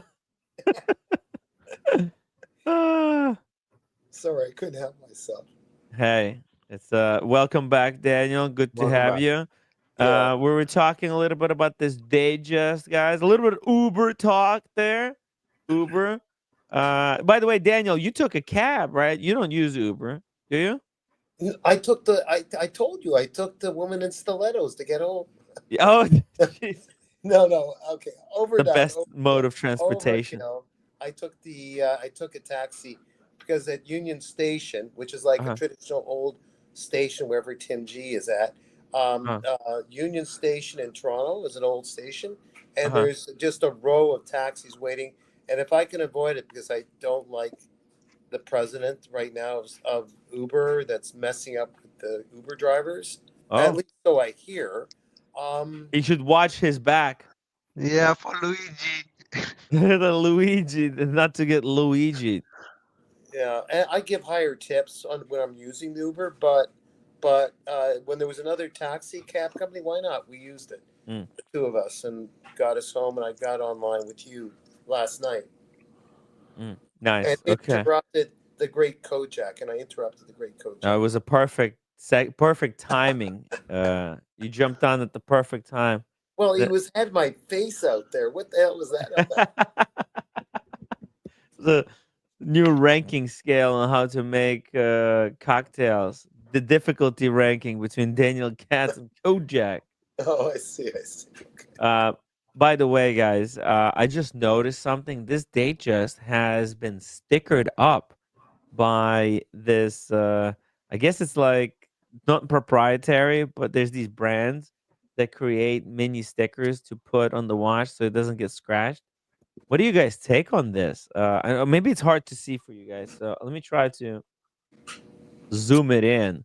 Would you? I've seen a gentleman who had this done to his Oyster Perpetual Tiffany dial because he was really he wanted to wear it, but he was thinking it's going to go to 100K, and he didn't want it to get ruin his investment.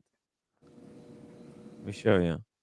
Yes, the German watch community, they talked about it and they said this is the worst thing you can do to your watch. Really? Why did they say it's the worst thing? They say this is just it's not classy. Oh, it's not classy. It's like wearing a condom. Yeah. Tim, You can do this in your car too, on your car too. I think it's. Yes, reminds me I'm of just the not. I'm just not. I'm personally not into it. I understand it though, but that's like someone who's. I'm anal retentive, like really bad. But this is over the top. This it's is like when you have. put plastic covers on your couch. I was Yes. just gonna say that. Oh God, I remember those days. Yeah, my grandmother. No Oh, one God. could ever sit on the couches. Yeah. Well, it kind of helped with the dogs that scratch the hell out of it, but they're just ugly. Those things. Yeah. Sometimes you used to have them on. Do you remember the days they were even the ones for the car, the back of the car, also use Oh, those. that's Ooh. right. Oh Yeah. yeah. I use them. I mean, I've got one for my dog in the back, but that's a whole different story, shedding and stuff. But the thing is that it's gross. It's like a condom. You just don't.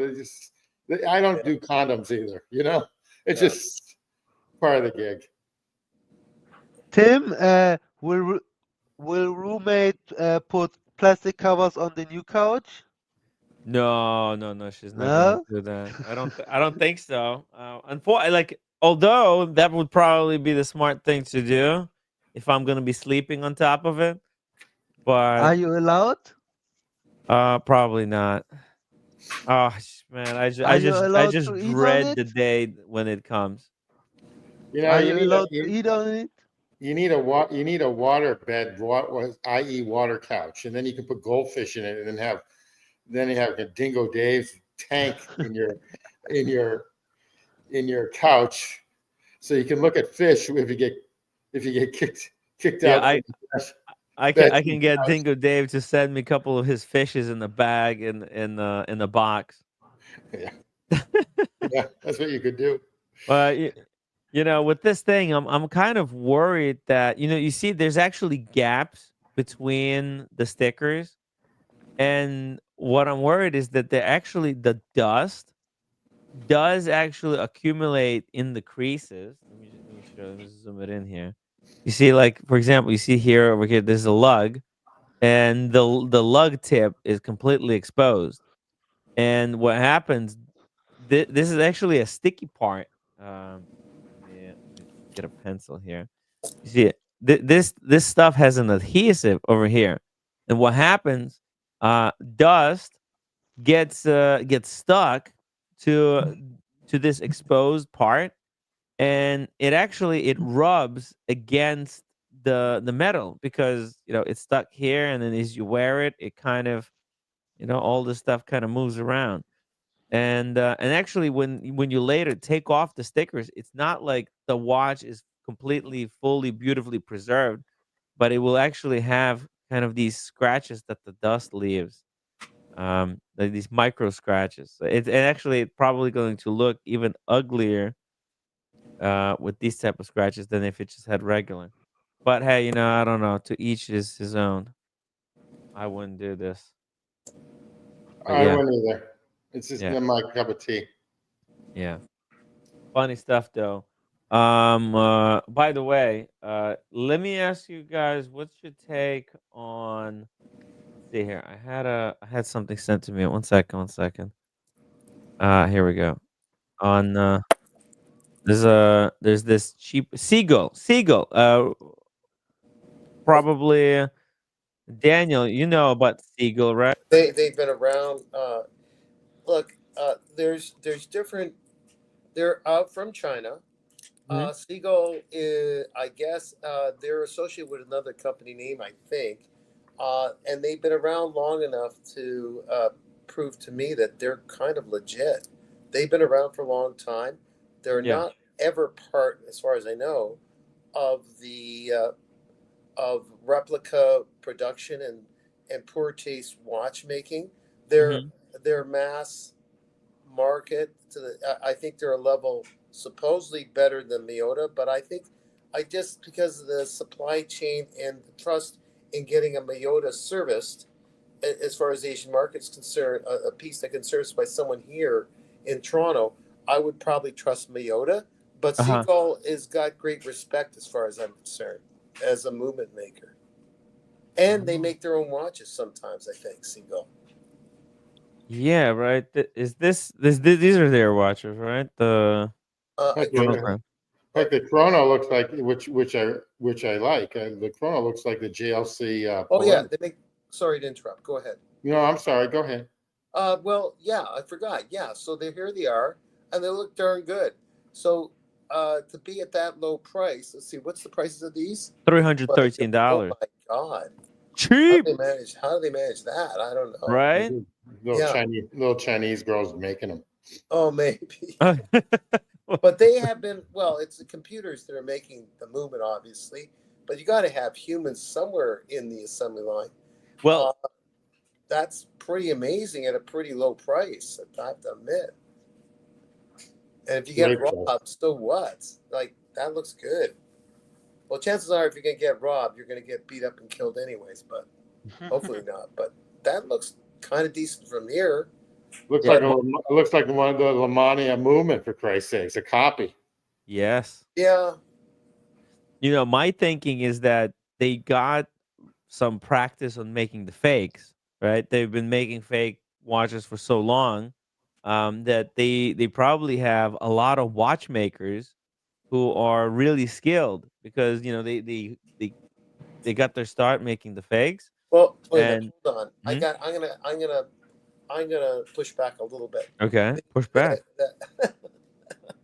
I don't claim to be right, but here's the thing: Seagull's been around for a long time as a legit company, from way back when your people find these replica pieces and look at the movement inside, the crappy movement that is inside, and there's no connection to Seagull. They're a legit company. If they got their name tarnished by being part of garbage, No. I mean the watchmakers who might not be even working for the Seagull. Like the okay. way Seagull can exist is because there's all these companies that were making fake watches, right? And they created this incredibly skilled labor that Yeah. they could then launch a company that does not make fakes and that could hire Oh, I those see. watchmakers that were doing these fake watches, but now they Gotcha. can get and work And for an independent. yeah, and maybe paid even better than the slave labor for the replica pieces. Right. Timmy, take a look at the book that is in the background. Yeah. Oh, yeah. By the way, on the dial it says "for the people" in Chinese. Oh, it does. Some Maoist kind of It's like yeah, some it's like two Maoist guys. manifesto. It's Mao like Zedong stuff. Doesn't it yeah, look like Mao Zedong kind of yeah. stuff? Well, they have to. I mean, otherwise Right. it's a Some government. CCP propaganda. Yeah. Well, it's watch for the people. It says on the dial "for the people," so it's like by Chinese for Chinese, people. It's like Yeah, but cultural we almost understand. like But I'm people, Tim. I would say it's kind of like pride. They're proud to make this watch. In China by Chinese people for Chinese people, but they're also available to buy worldwide. But And the problem is Chinese people hate Chinese companies. They love international companies. They love Western companies. They love freedom. They love Rolex. They love everything from Switzerland. They hate watch companies from China. That's why I think this is more like for. Well, look, I mean, part of that is also like Western propaganda, right? The Western propaganda is that we have freedom, unlike you. You guys don't have freedom. We have freedom, and people like when I was growing up in Ukraine, we were all obsessed with United States. That's we were always saw the Statue of Liberty. That's the sign of freedom, and that we thought we were oppressed. And actually, Ukrainians were oppressed. Russia was very oppressive. They were interfering with our elections and stuff. And in China, I'm not sure they don't have elections, right? They got like it's a one ruling party that controls everything. So they don't have that kind of they can't really control their destiny in a way that people in the United States can. But it's interesting, and you know what? Like as a watch, like as from watch enthusiast perspective, this watch is very interesting because look at the movement on this one. That's a great type of quality, right? It almost looks like um, it's like a Speedmaster 3861, right? Because it's not coaxial, but it's a cams chronograph with decent finish for $300. Where can you get something like this in United States? You really can't. Impossible to get. You can't. Yeah. Um, couple days ago, the guy from Canada showed you a watch that had almost the same movement. No, that was actually it was actually a Lamagna movement in there. That was the same Okay. movement that no, but that was Eberhard or something like that. It Yes, was a yes. Canadian watchmaker. Yeah, that was an actual movement that Vacheron. Sean has Vacheron with that same movement, but there's a different level of finish. On the Vacheron, it was finished, by Vacheron watchmakers with, with like almost to a Geneva. I think Sean's is a Geneva seal, whereas the Eberhard has the same movement, but the parts they're just not finished to the same level. It's kind of finished to this level, I would say, as this watch is. Yeah. So nothing wrong with it. It's just it's not like some people think. Oh, it's just aesthetics, right? But that Daniel, you okay? Daniel is dying over there. What did you do? What happened? It does. It just out of nowhere. I'm fine. Then a damn cough that you think you recovered from, Yeah. tickle just comes out of nowhere, and it's a machine gun. Okay. It's a damn frustrating thing. You know what actually happens to me sometime. I think I started. I coughed and then that caused you to cough. Oh, is that what it is? But Yeah. but people have had good history with Seagull, and some have found it sensitive, and they had bad luck with it. But chances are most people have been pretty good with it, and the companies last a while. It's kind of hit and miss. Yeah. But I think it's mostly a hit with people if they're not trying to keep reaching for the stars of some hype watch. Even roommate might like the Seagull watch. Roommate just waved hello, thank you. Yeah. Yeah. Look, I mean, this watch could be kind of considered to be a piece of Chinese propaganda because, like, they're selling it to Westerners, right? Yeah. And it's just watch people, but it is a product, and I'm sure that they do this with other products. They create a product that's really appealing to someone in the United States at a really good price. For them, it's probably very cost effective for them to manufacture these. It creates jobs. Their economy is on a Or different level. it's Oh, also stolen Western technology. exactly. It's just rebranded. It's actually a column wheel. I just fucking noticed it. So I think they have two models. But wait, here's the thing. How much change can you really do from movement? You say this is an in-house movement, like Cabring put together an in-house movement. They spent years on it. But when you look, I'm coming back to this watch here. But when you're looking at that, whatever they did, and a typical ETA 2824 movement or whatever it is, how much difference can you make the movement? They got the hairspring.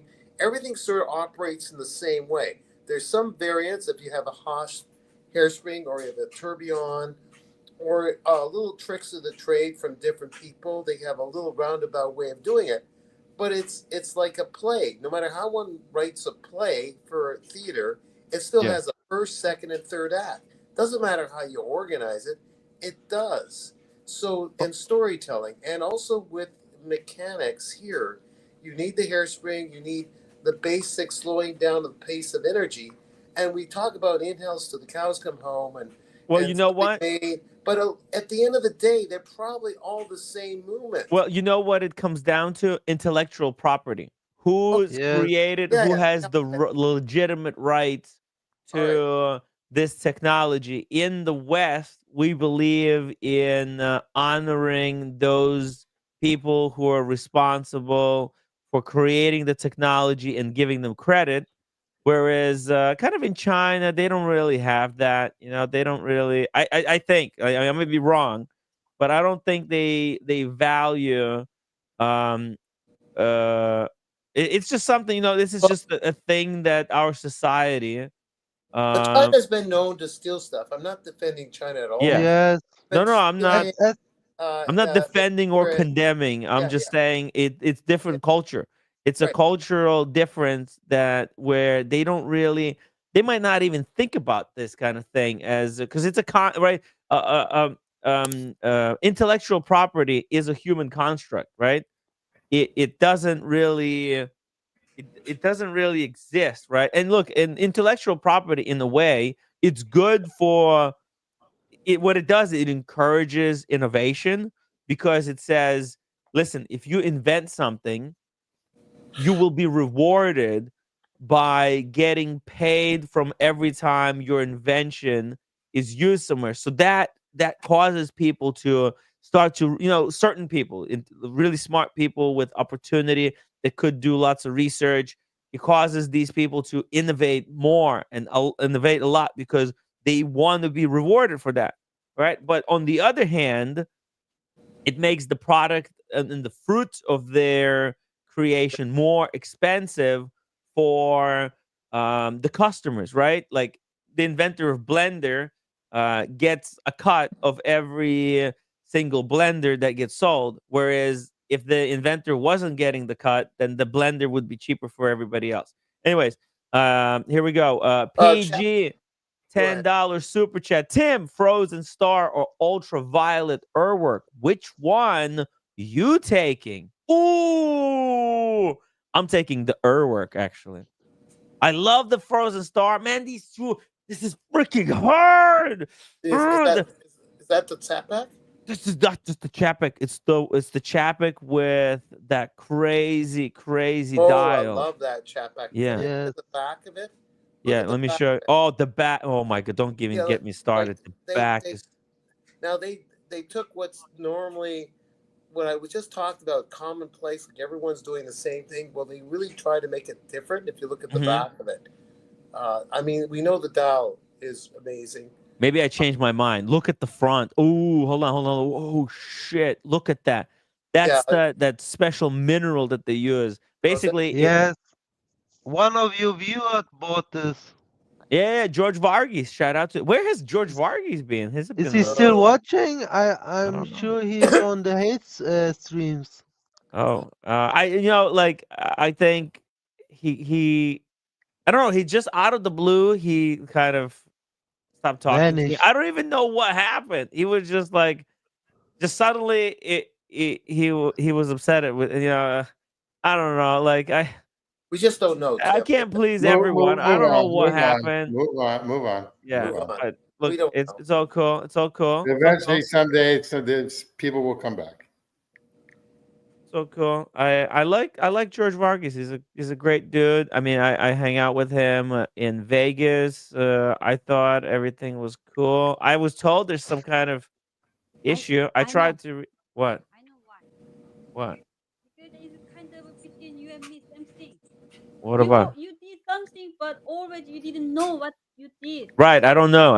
Exactly. And well, you got to tell me what did I do? What did I do? That's why I always say this, don't I? What did I do? Yeah. What did I do? You did. Yeah, I'm sorry. Oh. Is she contributing about George Varghese? Is that what she's saying? She's saying that. Yeah. Okay. I must have done something, right? Okay. And look, the thing is, I say a lot of things. I talk a lot of stuff because I try to keep the show entertaining. I don't know what I don't even know. Like, I would really appreciate if I did something that people will let me know. And yes.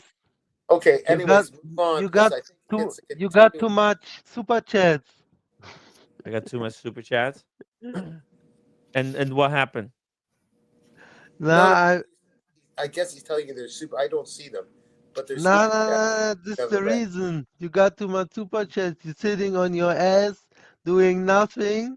What do you mean? I'm doing the streams. No, that's harder. I think this is their opinion. And then you gotta put up with everybody. The headaches that I get after the stream, man, it's actually not as easy as it looks. And then everyone hates you for a stupid reason. So no, I don't. I'm not into. He's believe it or not, he's really not sitting on his ass because he doesn't sleep.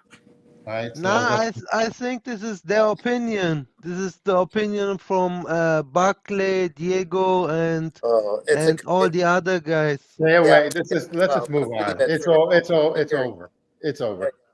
Yeah, because it's not going to resolve here. I think Timmy is doing a great job. Yeah. Agreed. And Let's it's move on. yeah, look, money, it does change people. It like, I understand there could be a perception like that. Does it really change people? I don't know. Money does change people. Yeah, yeah, I've seen it happen multiple times. Like It gives you independence so you can tell people to screw off, but that's about it for me. I mean, I don't know. I make this stuff look easy when it's kind of on the stream, but like, if people see me off the stream, it's I work really hard to make sure that there's some content every single You gotta day. move around and you gotta jump around and there's a lot of stuff that you've Okay. got to do. And I spend it all too. Like, the money I get, it's not like I'm fucking just hoarding it all just for myself. I spend most of the 90% of the money. I spend it back into taking you guys to watch Timmy, shows. That's by the extraordinarily way, expensive. by the way, 10% of everything that you bring in, you should put in one stock. I should have. No, you should start today. Fubu stock. Fubu again. No, I would put it in something. I would put it in something that is going to have growth. JPP says you something ate like- this cake, baby. Oh no. Maybe Oh. something like a S&P 500. Perfect. Yeah, well, if I'm able to get ahead in the future, then I'll start putting money. But right now, I'm struggling to pay rent and do all the stuff that people want me to do and expect me to do. So okay, I'll Tim. yeah. In the meantime, I'll delay the $20 million gift I'll give you.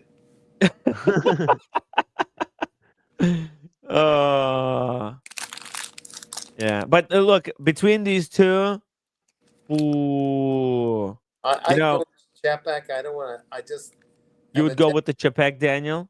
I don't mind funky, weird watches, but there's something about some Urwerks I don't mind, and some of them just look like. It just looks like a cheap watch somehow, and from here. But I know they're great watchmakers, and it's a great watch. Just not for me. I don't mind new technology and all that. It just doesn't. I'm not sure if this is new technology. I think this is from the AP Star Wheel, the technology. Yeah, it's a Star Wheel. It's a DLC. It's not Sermon. So titanium. Okay. You'll see 30 meters water resistance. It's here's the thing.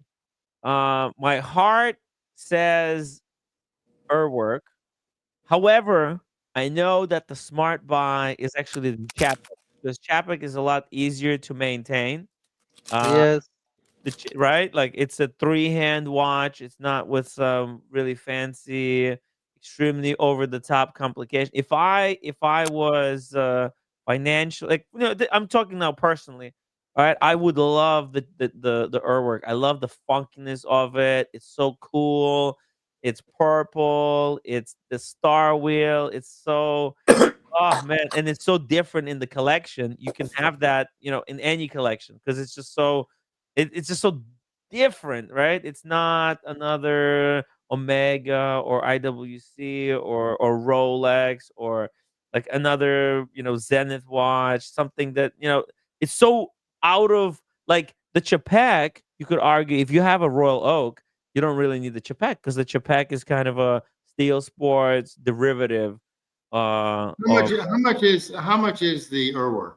How much I is think that they're Urwerk? both like 70,000. All right, so you know what, for that price, 55 for the 55. Okay, Urwerk. for that price, I mean, this sounds really silly, but for that price, for both of those, they're about the same. I would save up another $10,000 or $15,000 and just buy yourself a 16202. Oh, there you go, 16202. The Royal But, Oak. 65 grand. But the thing is, yeah, that's the icon. But the Chapek is like the 16202, but with this insane. Oh, like, if this was a AP would charge 400K for this watch. yes, and The but Urwerk, in my the the Urwerk to me looks like a compass. Oh, they all look like compasses, like you're wearing a But compass. but in my opinion, the right one looks like a PG watch. Mm-hmm. He always has this, always Very the PG. most unique type of watches. So I would say the right one for him. JBB $10 super chat for more FUBU. Let's go. Thank you. Anyway, I'm going for the Chapek. Maybe it's my age, but Oh, let's do a poll. I'll do a poll, and that way we'll see what people it won't get want solved though, think. Tim, just by doing a poll. What? No. It's not going to be a recommendation, but I'm curious where the community stands. I think it's going to be heavily Chapek. I would favor the Chapek over the two. Yeah. Okay, there we go. I'm just not going after the AP for other reasons. So I would probably go for Chapek myself. Yeah, I think for Daniel, for you, the Chapek would be better than the AP because you also like that independent aspect of a watch, and Chapek is that and the independent brand. And Xavier, the CEO, he's like a fucking eccentric character, crazy dude. Always awesome to catch up with him in Geneva, or he's always at the watch events, and he's so passionate about the watches that they make at the Chapek. The dude is just, man, he loves what he's doing. Let's look at the back of the Chapek for a second. Go back to But looking then, Daniel, yeah. my problem with the Chapek is you basically buying or you basically paying for the dial, because the Chapek without the dial is around 20K, and with this type of dial it's around 80K. How much are other Chapeks, by the way? Are they around 20K, Tim, or what are they? I believe yes. Okay, I don't really. Oh, they're really cheap. Chapeks have actually collapsed on the gray they market. collapsed. European watch company, I think, has a few. Let's see here. Let's see. Brands. Chopard. Where's Chapek? You gotta go down alphabetical order. C. It starts with a C, right?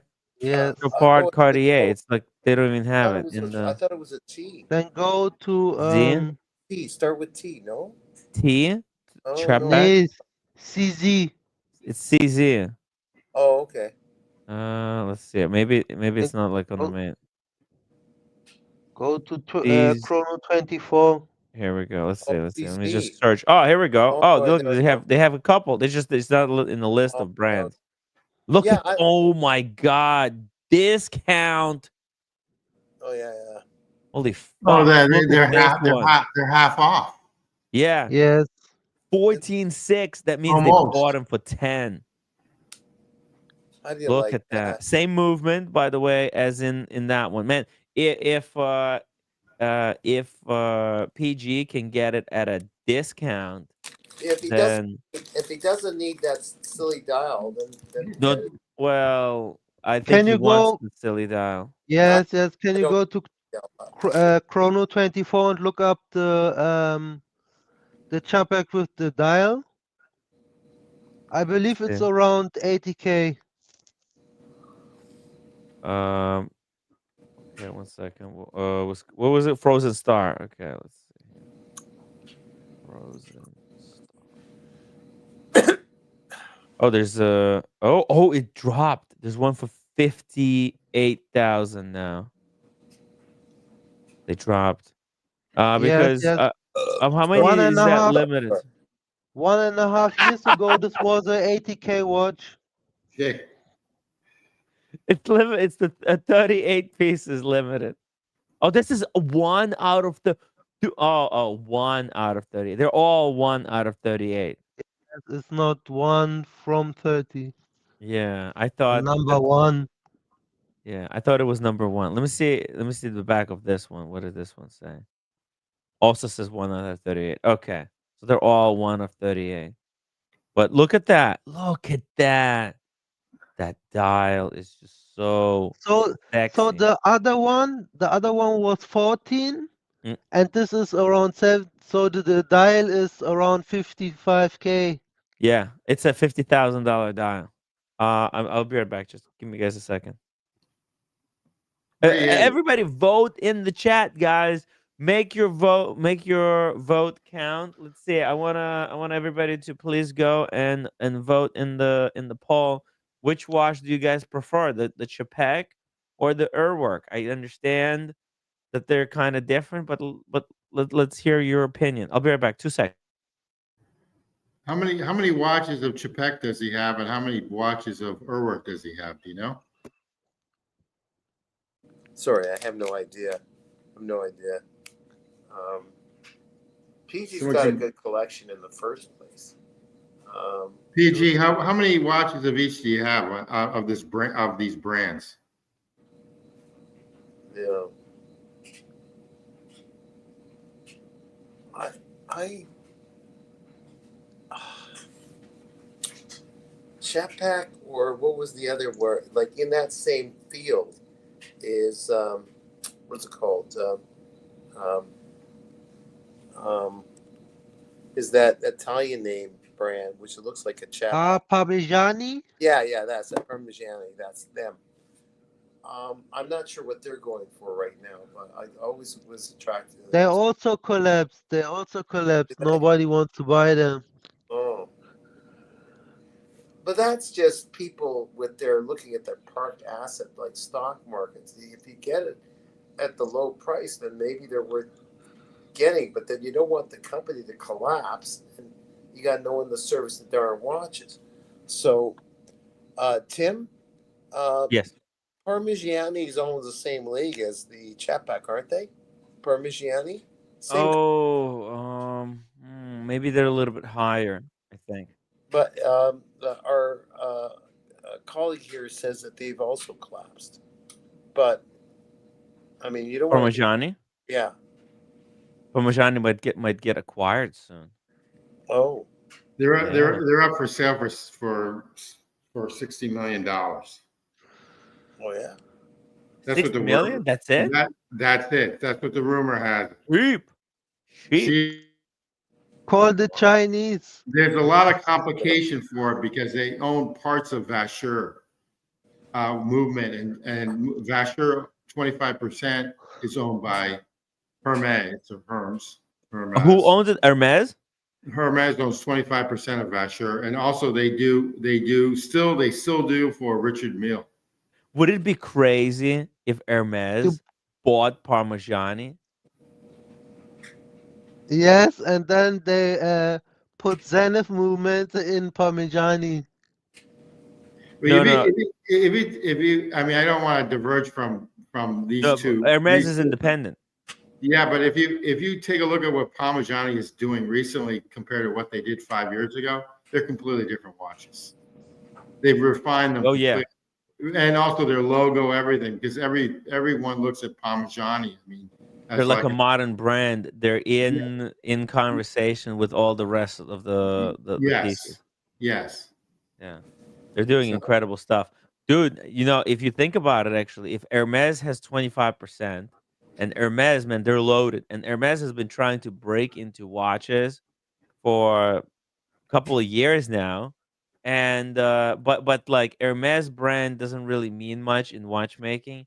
Think about if they bought Parmigiani, that could be a perfect marriage of a brand that knows how to make watches now, and of a brand that's recognizable for luxury products around the world. That man, that would be whew.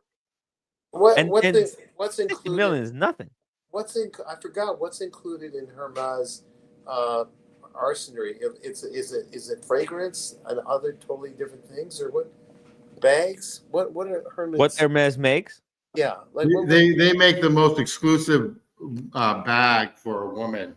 Okay. Yeah, leather goods. That you can probably get for, and they're impossible to get unless you go secondary market. You've got to be like a person that has invested a ton of money in their stores. Oh, okay. It's basically It's basically like the Rolex games, It's the same thing as but the real. but Yes. for women. Yes. Yeah. Oh my goodness. There you go. On the Oh pyramid wow. of luxury, Oh, Hermes is the supreme luxury. It's the top luxury brand, followed by Chanel. Oh, and Delvo. I didn't even realize it. But hey, roommate has a Delvo bag. But they were a lot cheaper when she got it. She was saying like, oh, they use actually the same leather as Hermes, but they were a lot cheaper. Now Delvo is like catching up in price. It's not as cost effective anymore. And then you can see Well, Timmy, pull up one of their bags so you can so people can see the how much they Birkin. usually go. Yeah, the Birkin, so people can see how much they usually go for. Hermes Birkin is they oh, invented oh my wait goodness. list. Can Basically, can you pull up the Hermes Birkin Himalaya? I believe this is the most expensive one.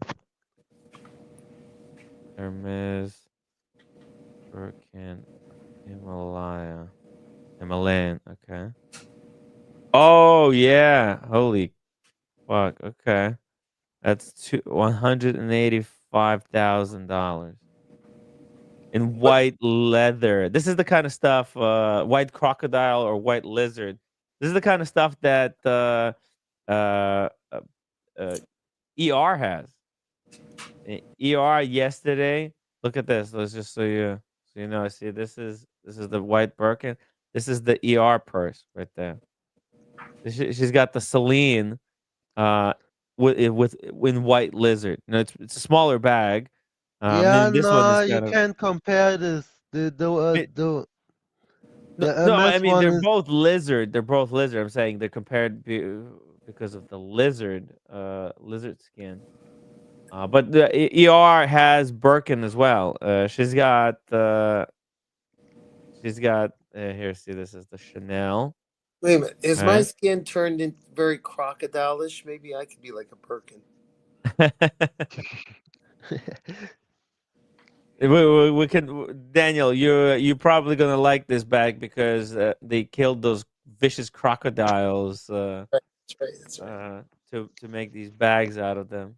But the human rights protesters are against this. yes. In Louis, in Timmy, Or Louis, in animal Louis, rights. in Louisiana, there's actual crocodile and alligator farms just for the Mm. skins. They grow Oh, they're actually farms. You can sustainably farmed. but yeah, they're not wild. They're sort of wild. They're wild, but they're in a farm. And so what they do is they kill the alligator. Then they have the alligator meat too, which is really tough. I've actually had it, unfortunately. So it's actually tough. But the thing is that they use every part of that skin. yes. Timmy, Hmm. how would roommate react if you would come home with with a bag like this? She would say, "Where the hell did I get the money to buy this? Did I win the lottery or something?" So no super chats. Would you take it? I Yeah, I think so. Yeah. Oh yeah, Probably definitely. would take it, Oh and yeah. next day she would take it to the hospital. Yeah. I would need to go to a hospital for broken hip. Oh. Oh.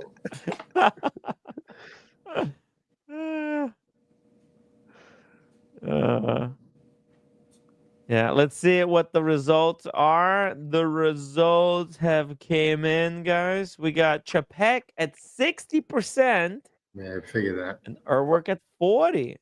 Yeah. Very interesting breakdown.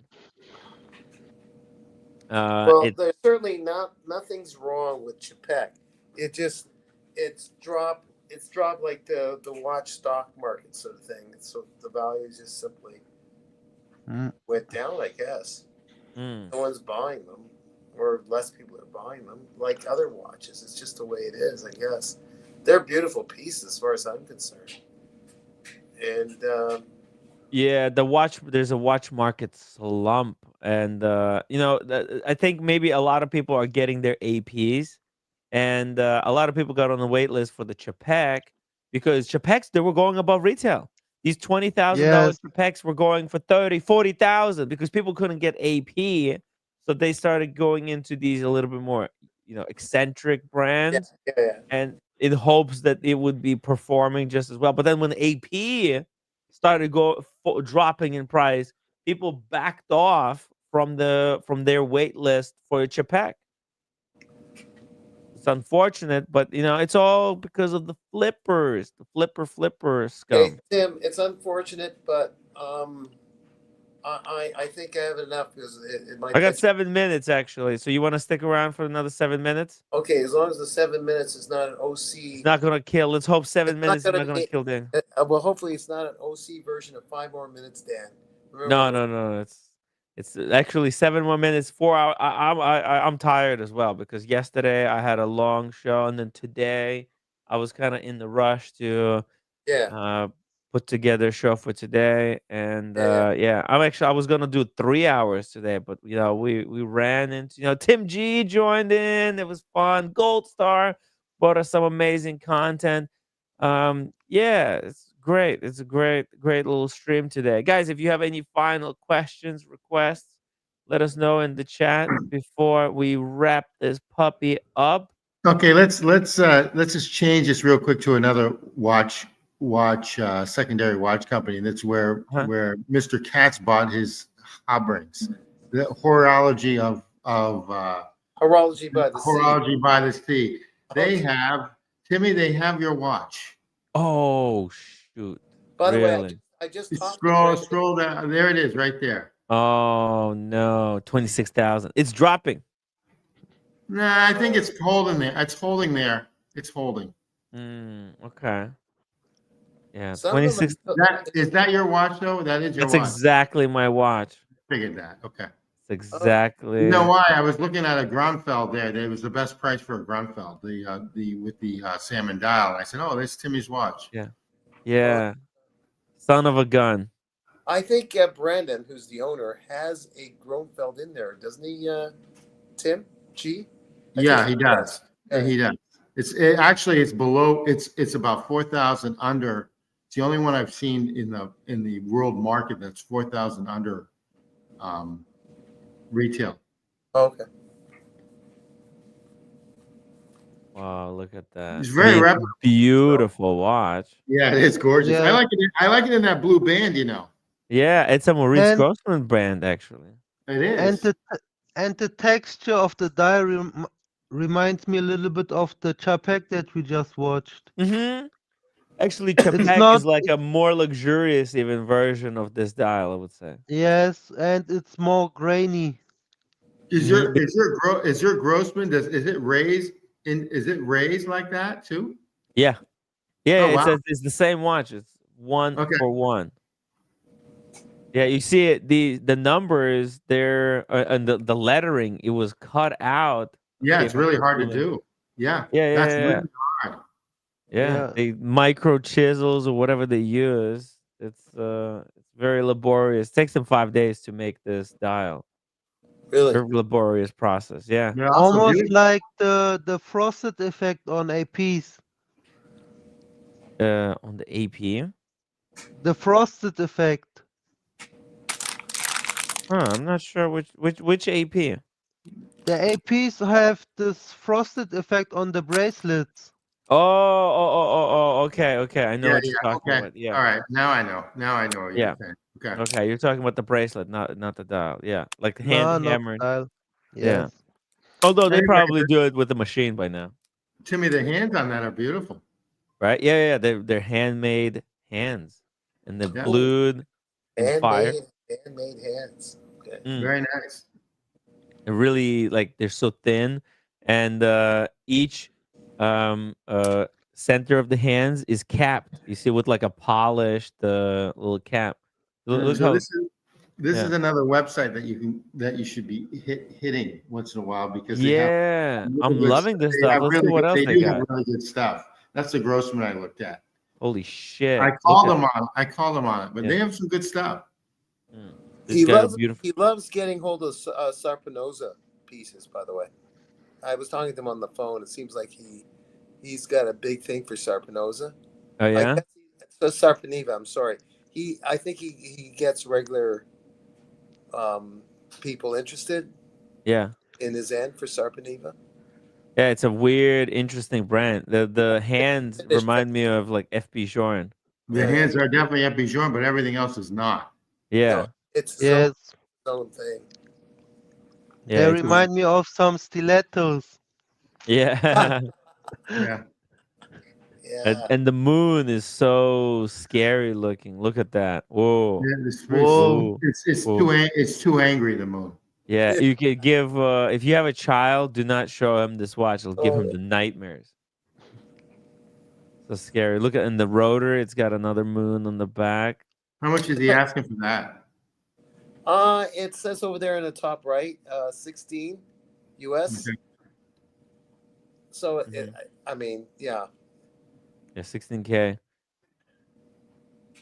Sharper Hey, so Nova. he's got a lane. He's got one of those lanes that you mentioned. Lina, yeah. Lane. Where's the lane? Oh Or yeah, right, yeah. 10,000. Look, that's a great price. That's Cheap, a great price. cheap. Look at the guilloche work on this Fiker. Yeah. They Wow. they are from France, right? I don't know. I don't know that. I don't know that, but they use some of their movements are what is it? The 25% I mentioned with Hermes. It's what is it? Who's that movement company again? Oh. Hermes. Vasseur. For sure. Okay, yeah. Half of their movements are made by Vasseur, and they put them in, and then they redo them. What's that Lina? Wow. Look at that movement. That's a Micro pretty good rotor. movement. Yeah, micro rotor. It looks pretty thin as well. Oh yeah, it's 9 millimeters thin, guys. 38 mil size. What a great dress watch. Great one. 10,000.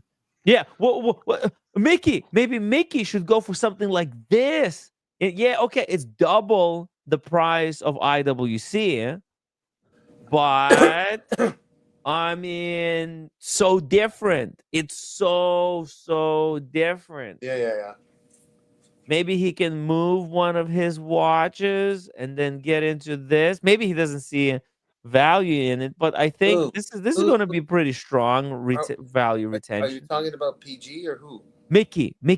Oh, Mickey. Yeah. Yeah, because Mm. Mickey was asking us if he should get the IWC. I told him, well, it took us time to decide. But look at this right here, side by side.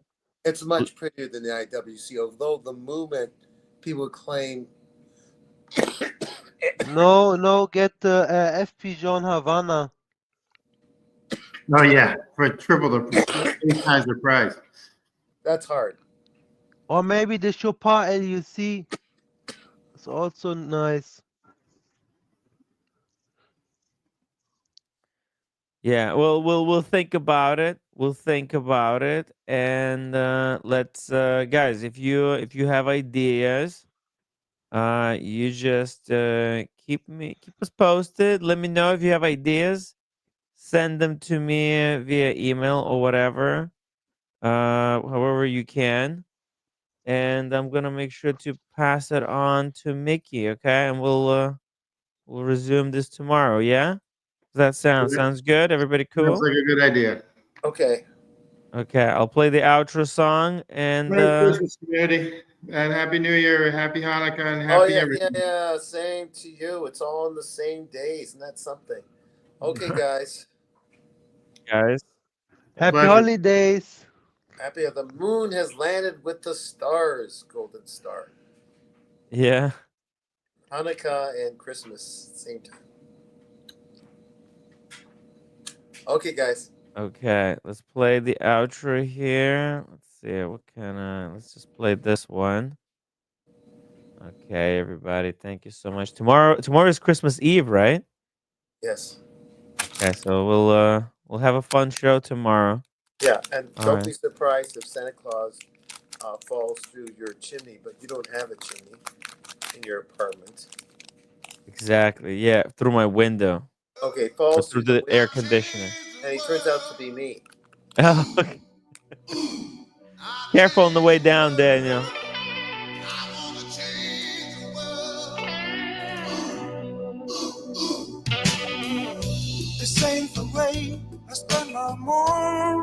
baby.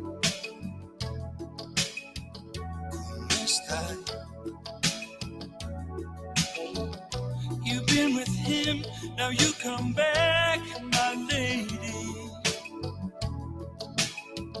What's he like? I just sit and watch the ocean by myself, even doing my own cooking. You can laugh at or forgiven, but I'm no longer frightened to be living. Sense of the night, no more pain and no sorrow. Sense of the night, I'll make it through tomorrow. Sense of the night, giving me torture and bliss without a woman. Better like this. Yeah, there is no way that you can buy me, baby. Don't make fun. You got to dig a little deeper later. In the heart. Yeah, if you have one. Here's my heart. Feel the power. Look at me, look at me. I'm a flower. You can laugh at you're forgiven, but I'm no longer frightened to be living. Sense of la donna. No more pain and no sorrow. Sense of la donna. Oh, I'll make it through tomorrow. Sense of la donna, giving me torture and bliss. Ooh,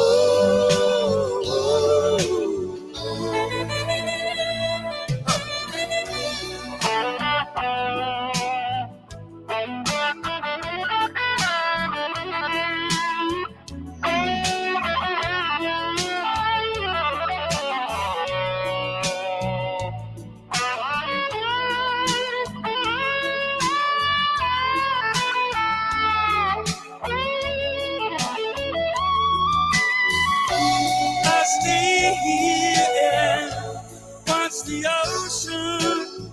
Don't know why, don't know why. Keep on talking, keep on talking. You may laugh, you're forgiven. Oh, I'm no longer frightened. Maybe to be living. Sense of the no more pain and no sorrow. Sense of the I'll make it through tomorrow. Sense of the giving me torture and bliss without a woman. Getting weak. Come on in, sense of the I don't know what my follow. Sense of the hope it may be fun tomorrow.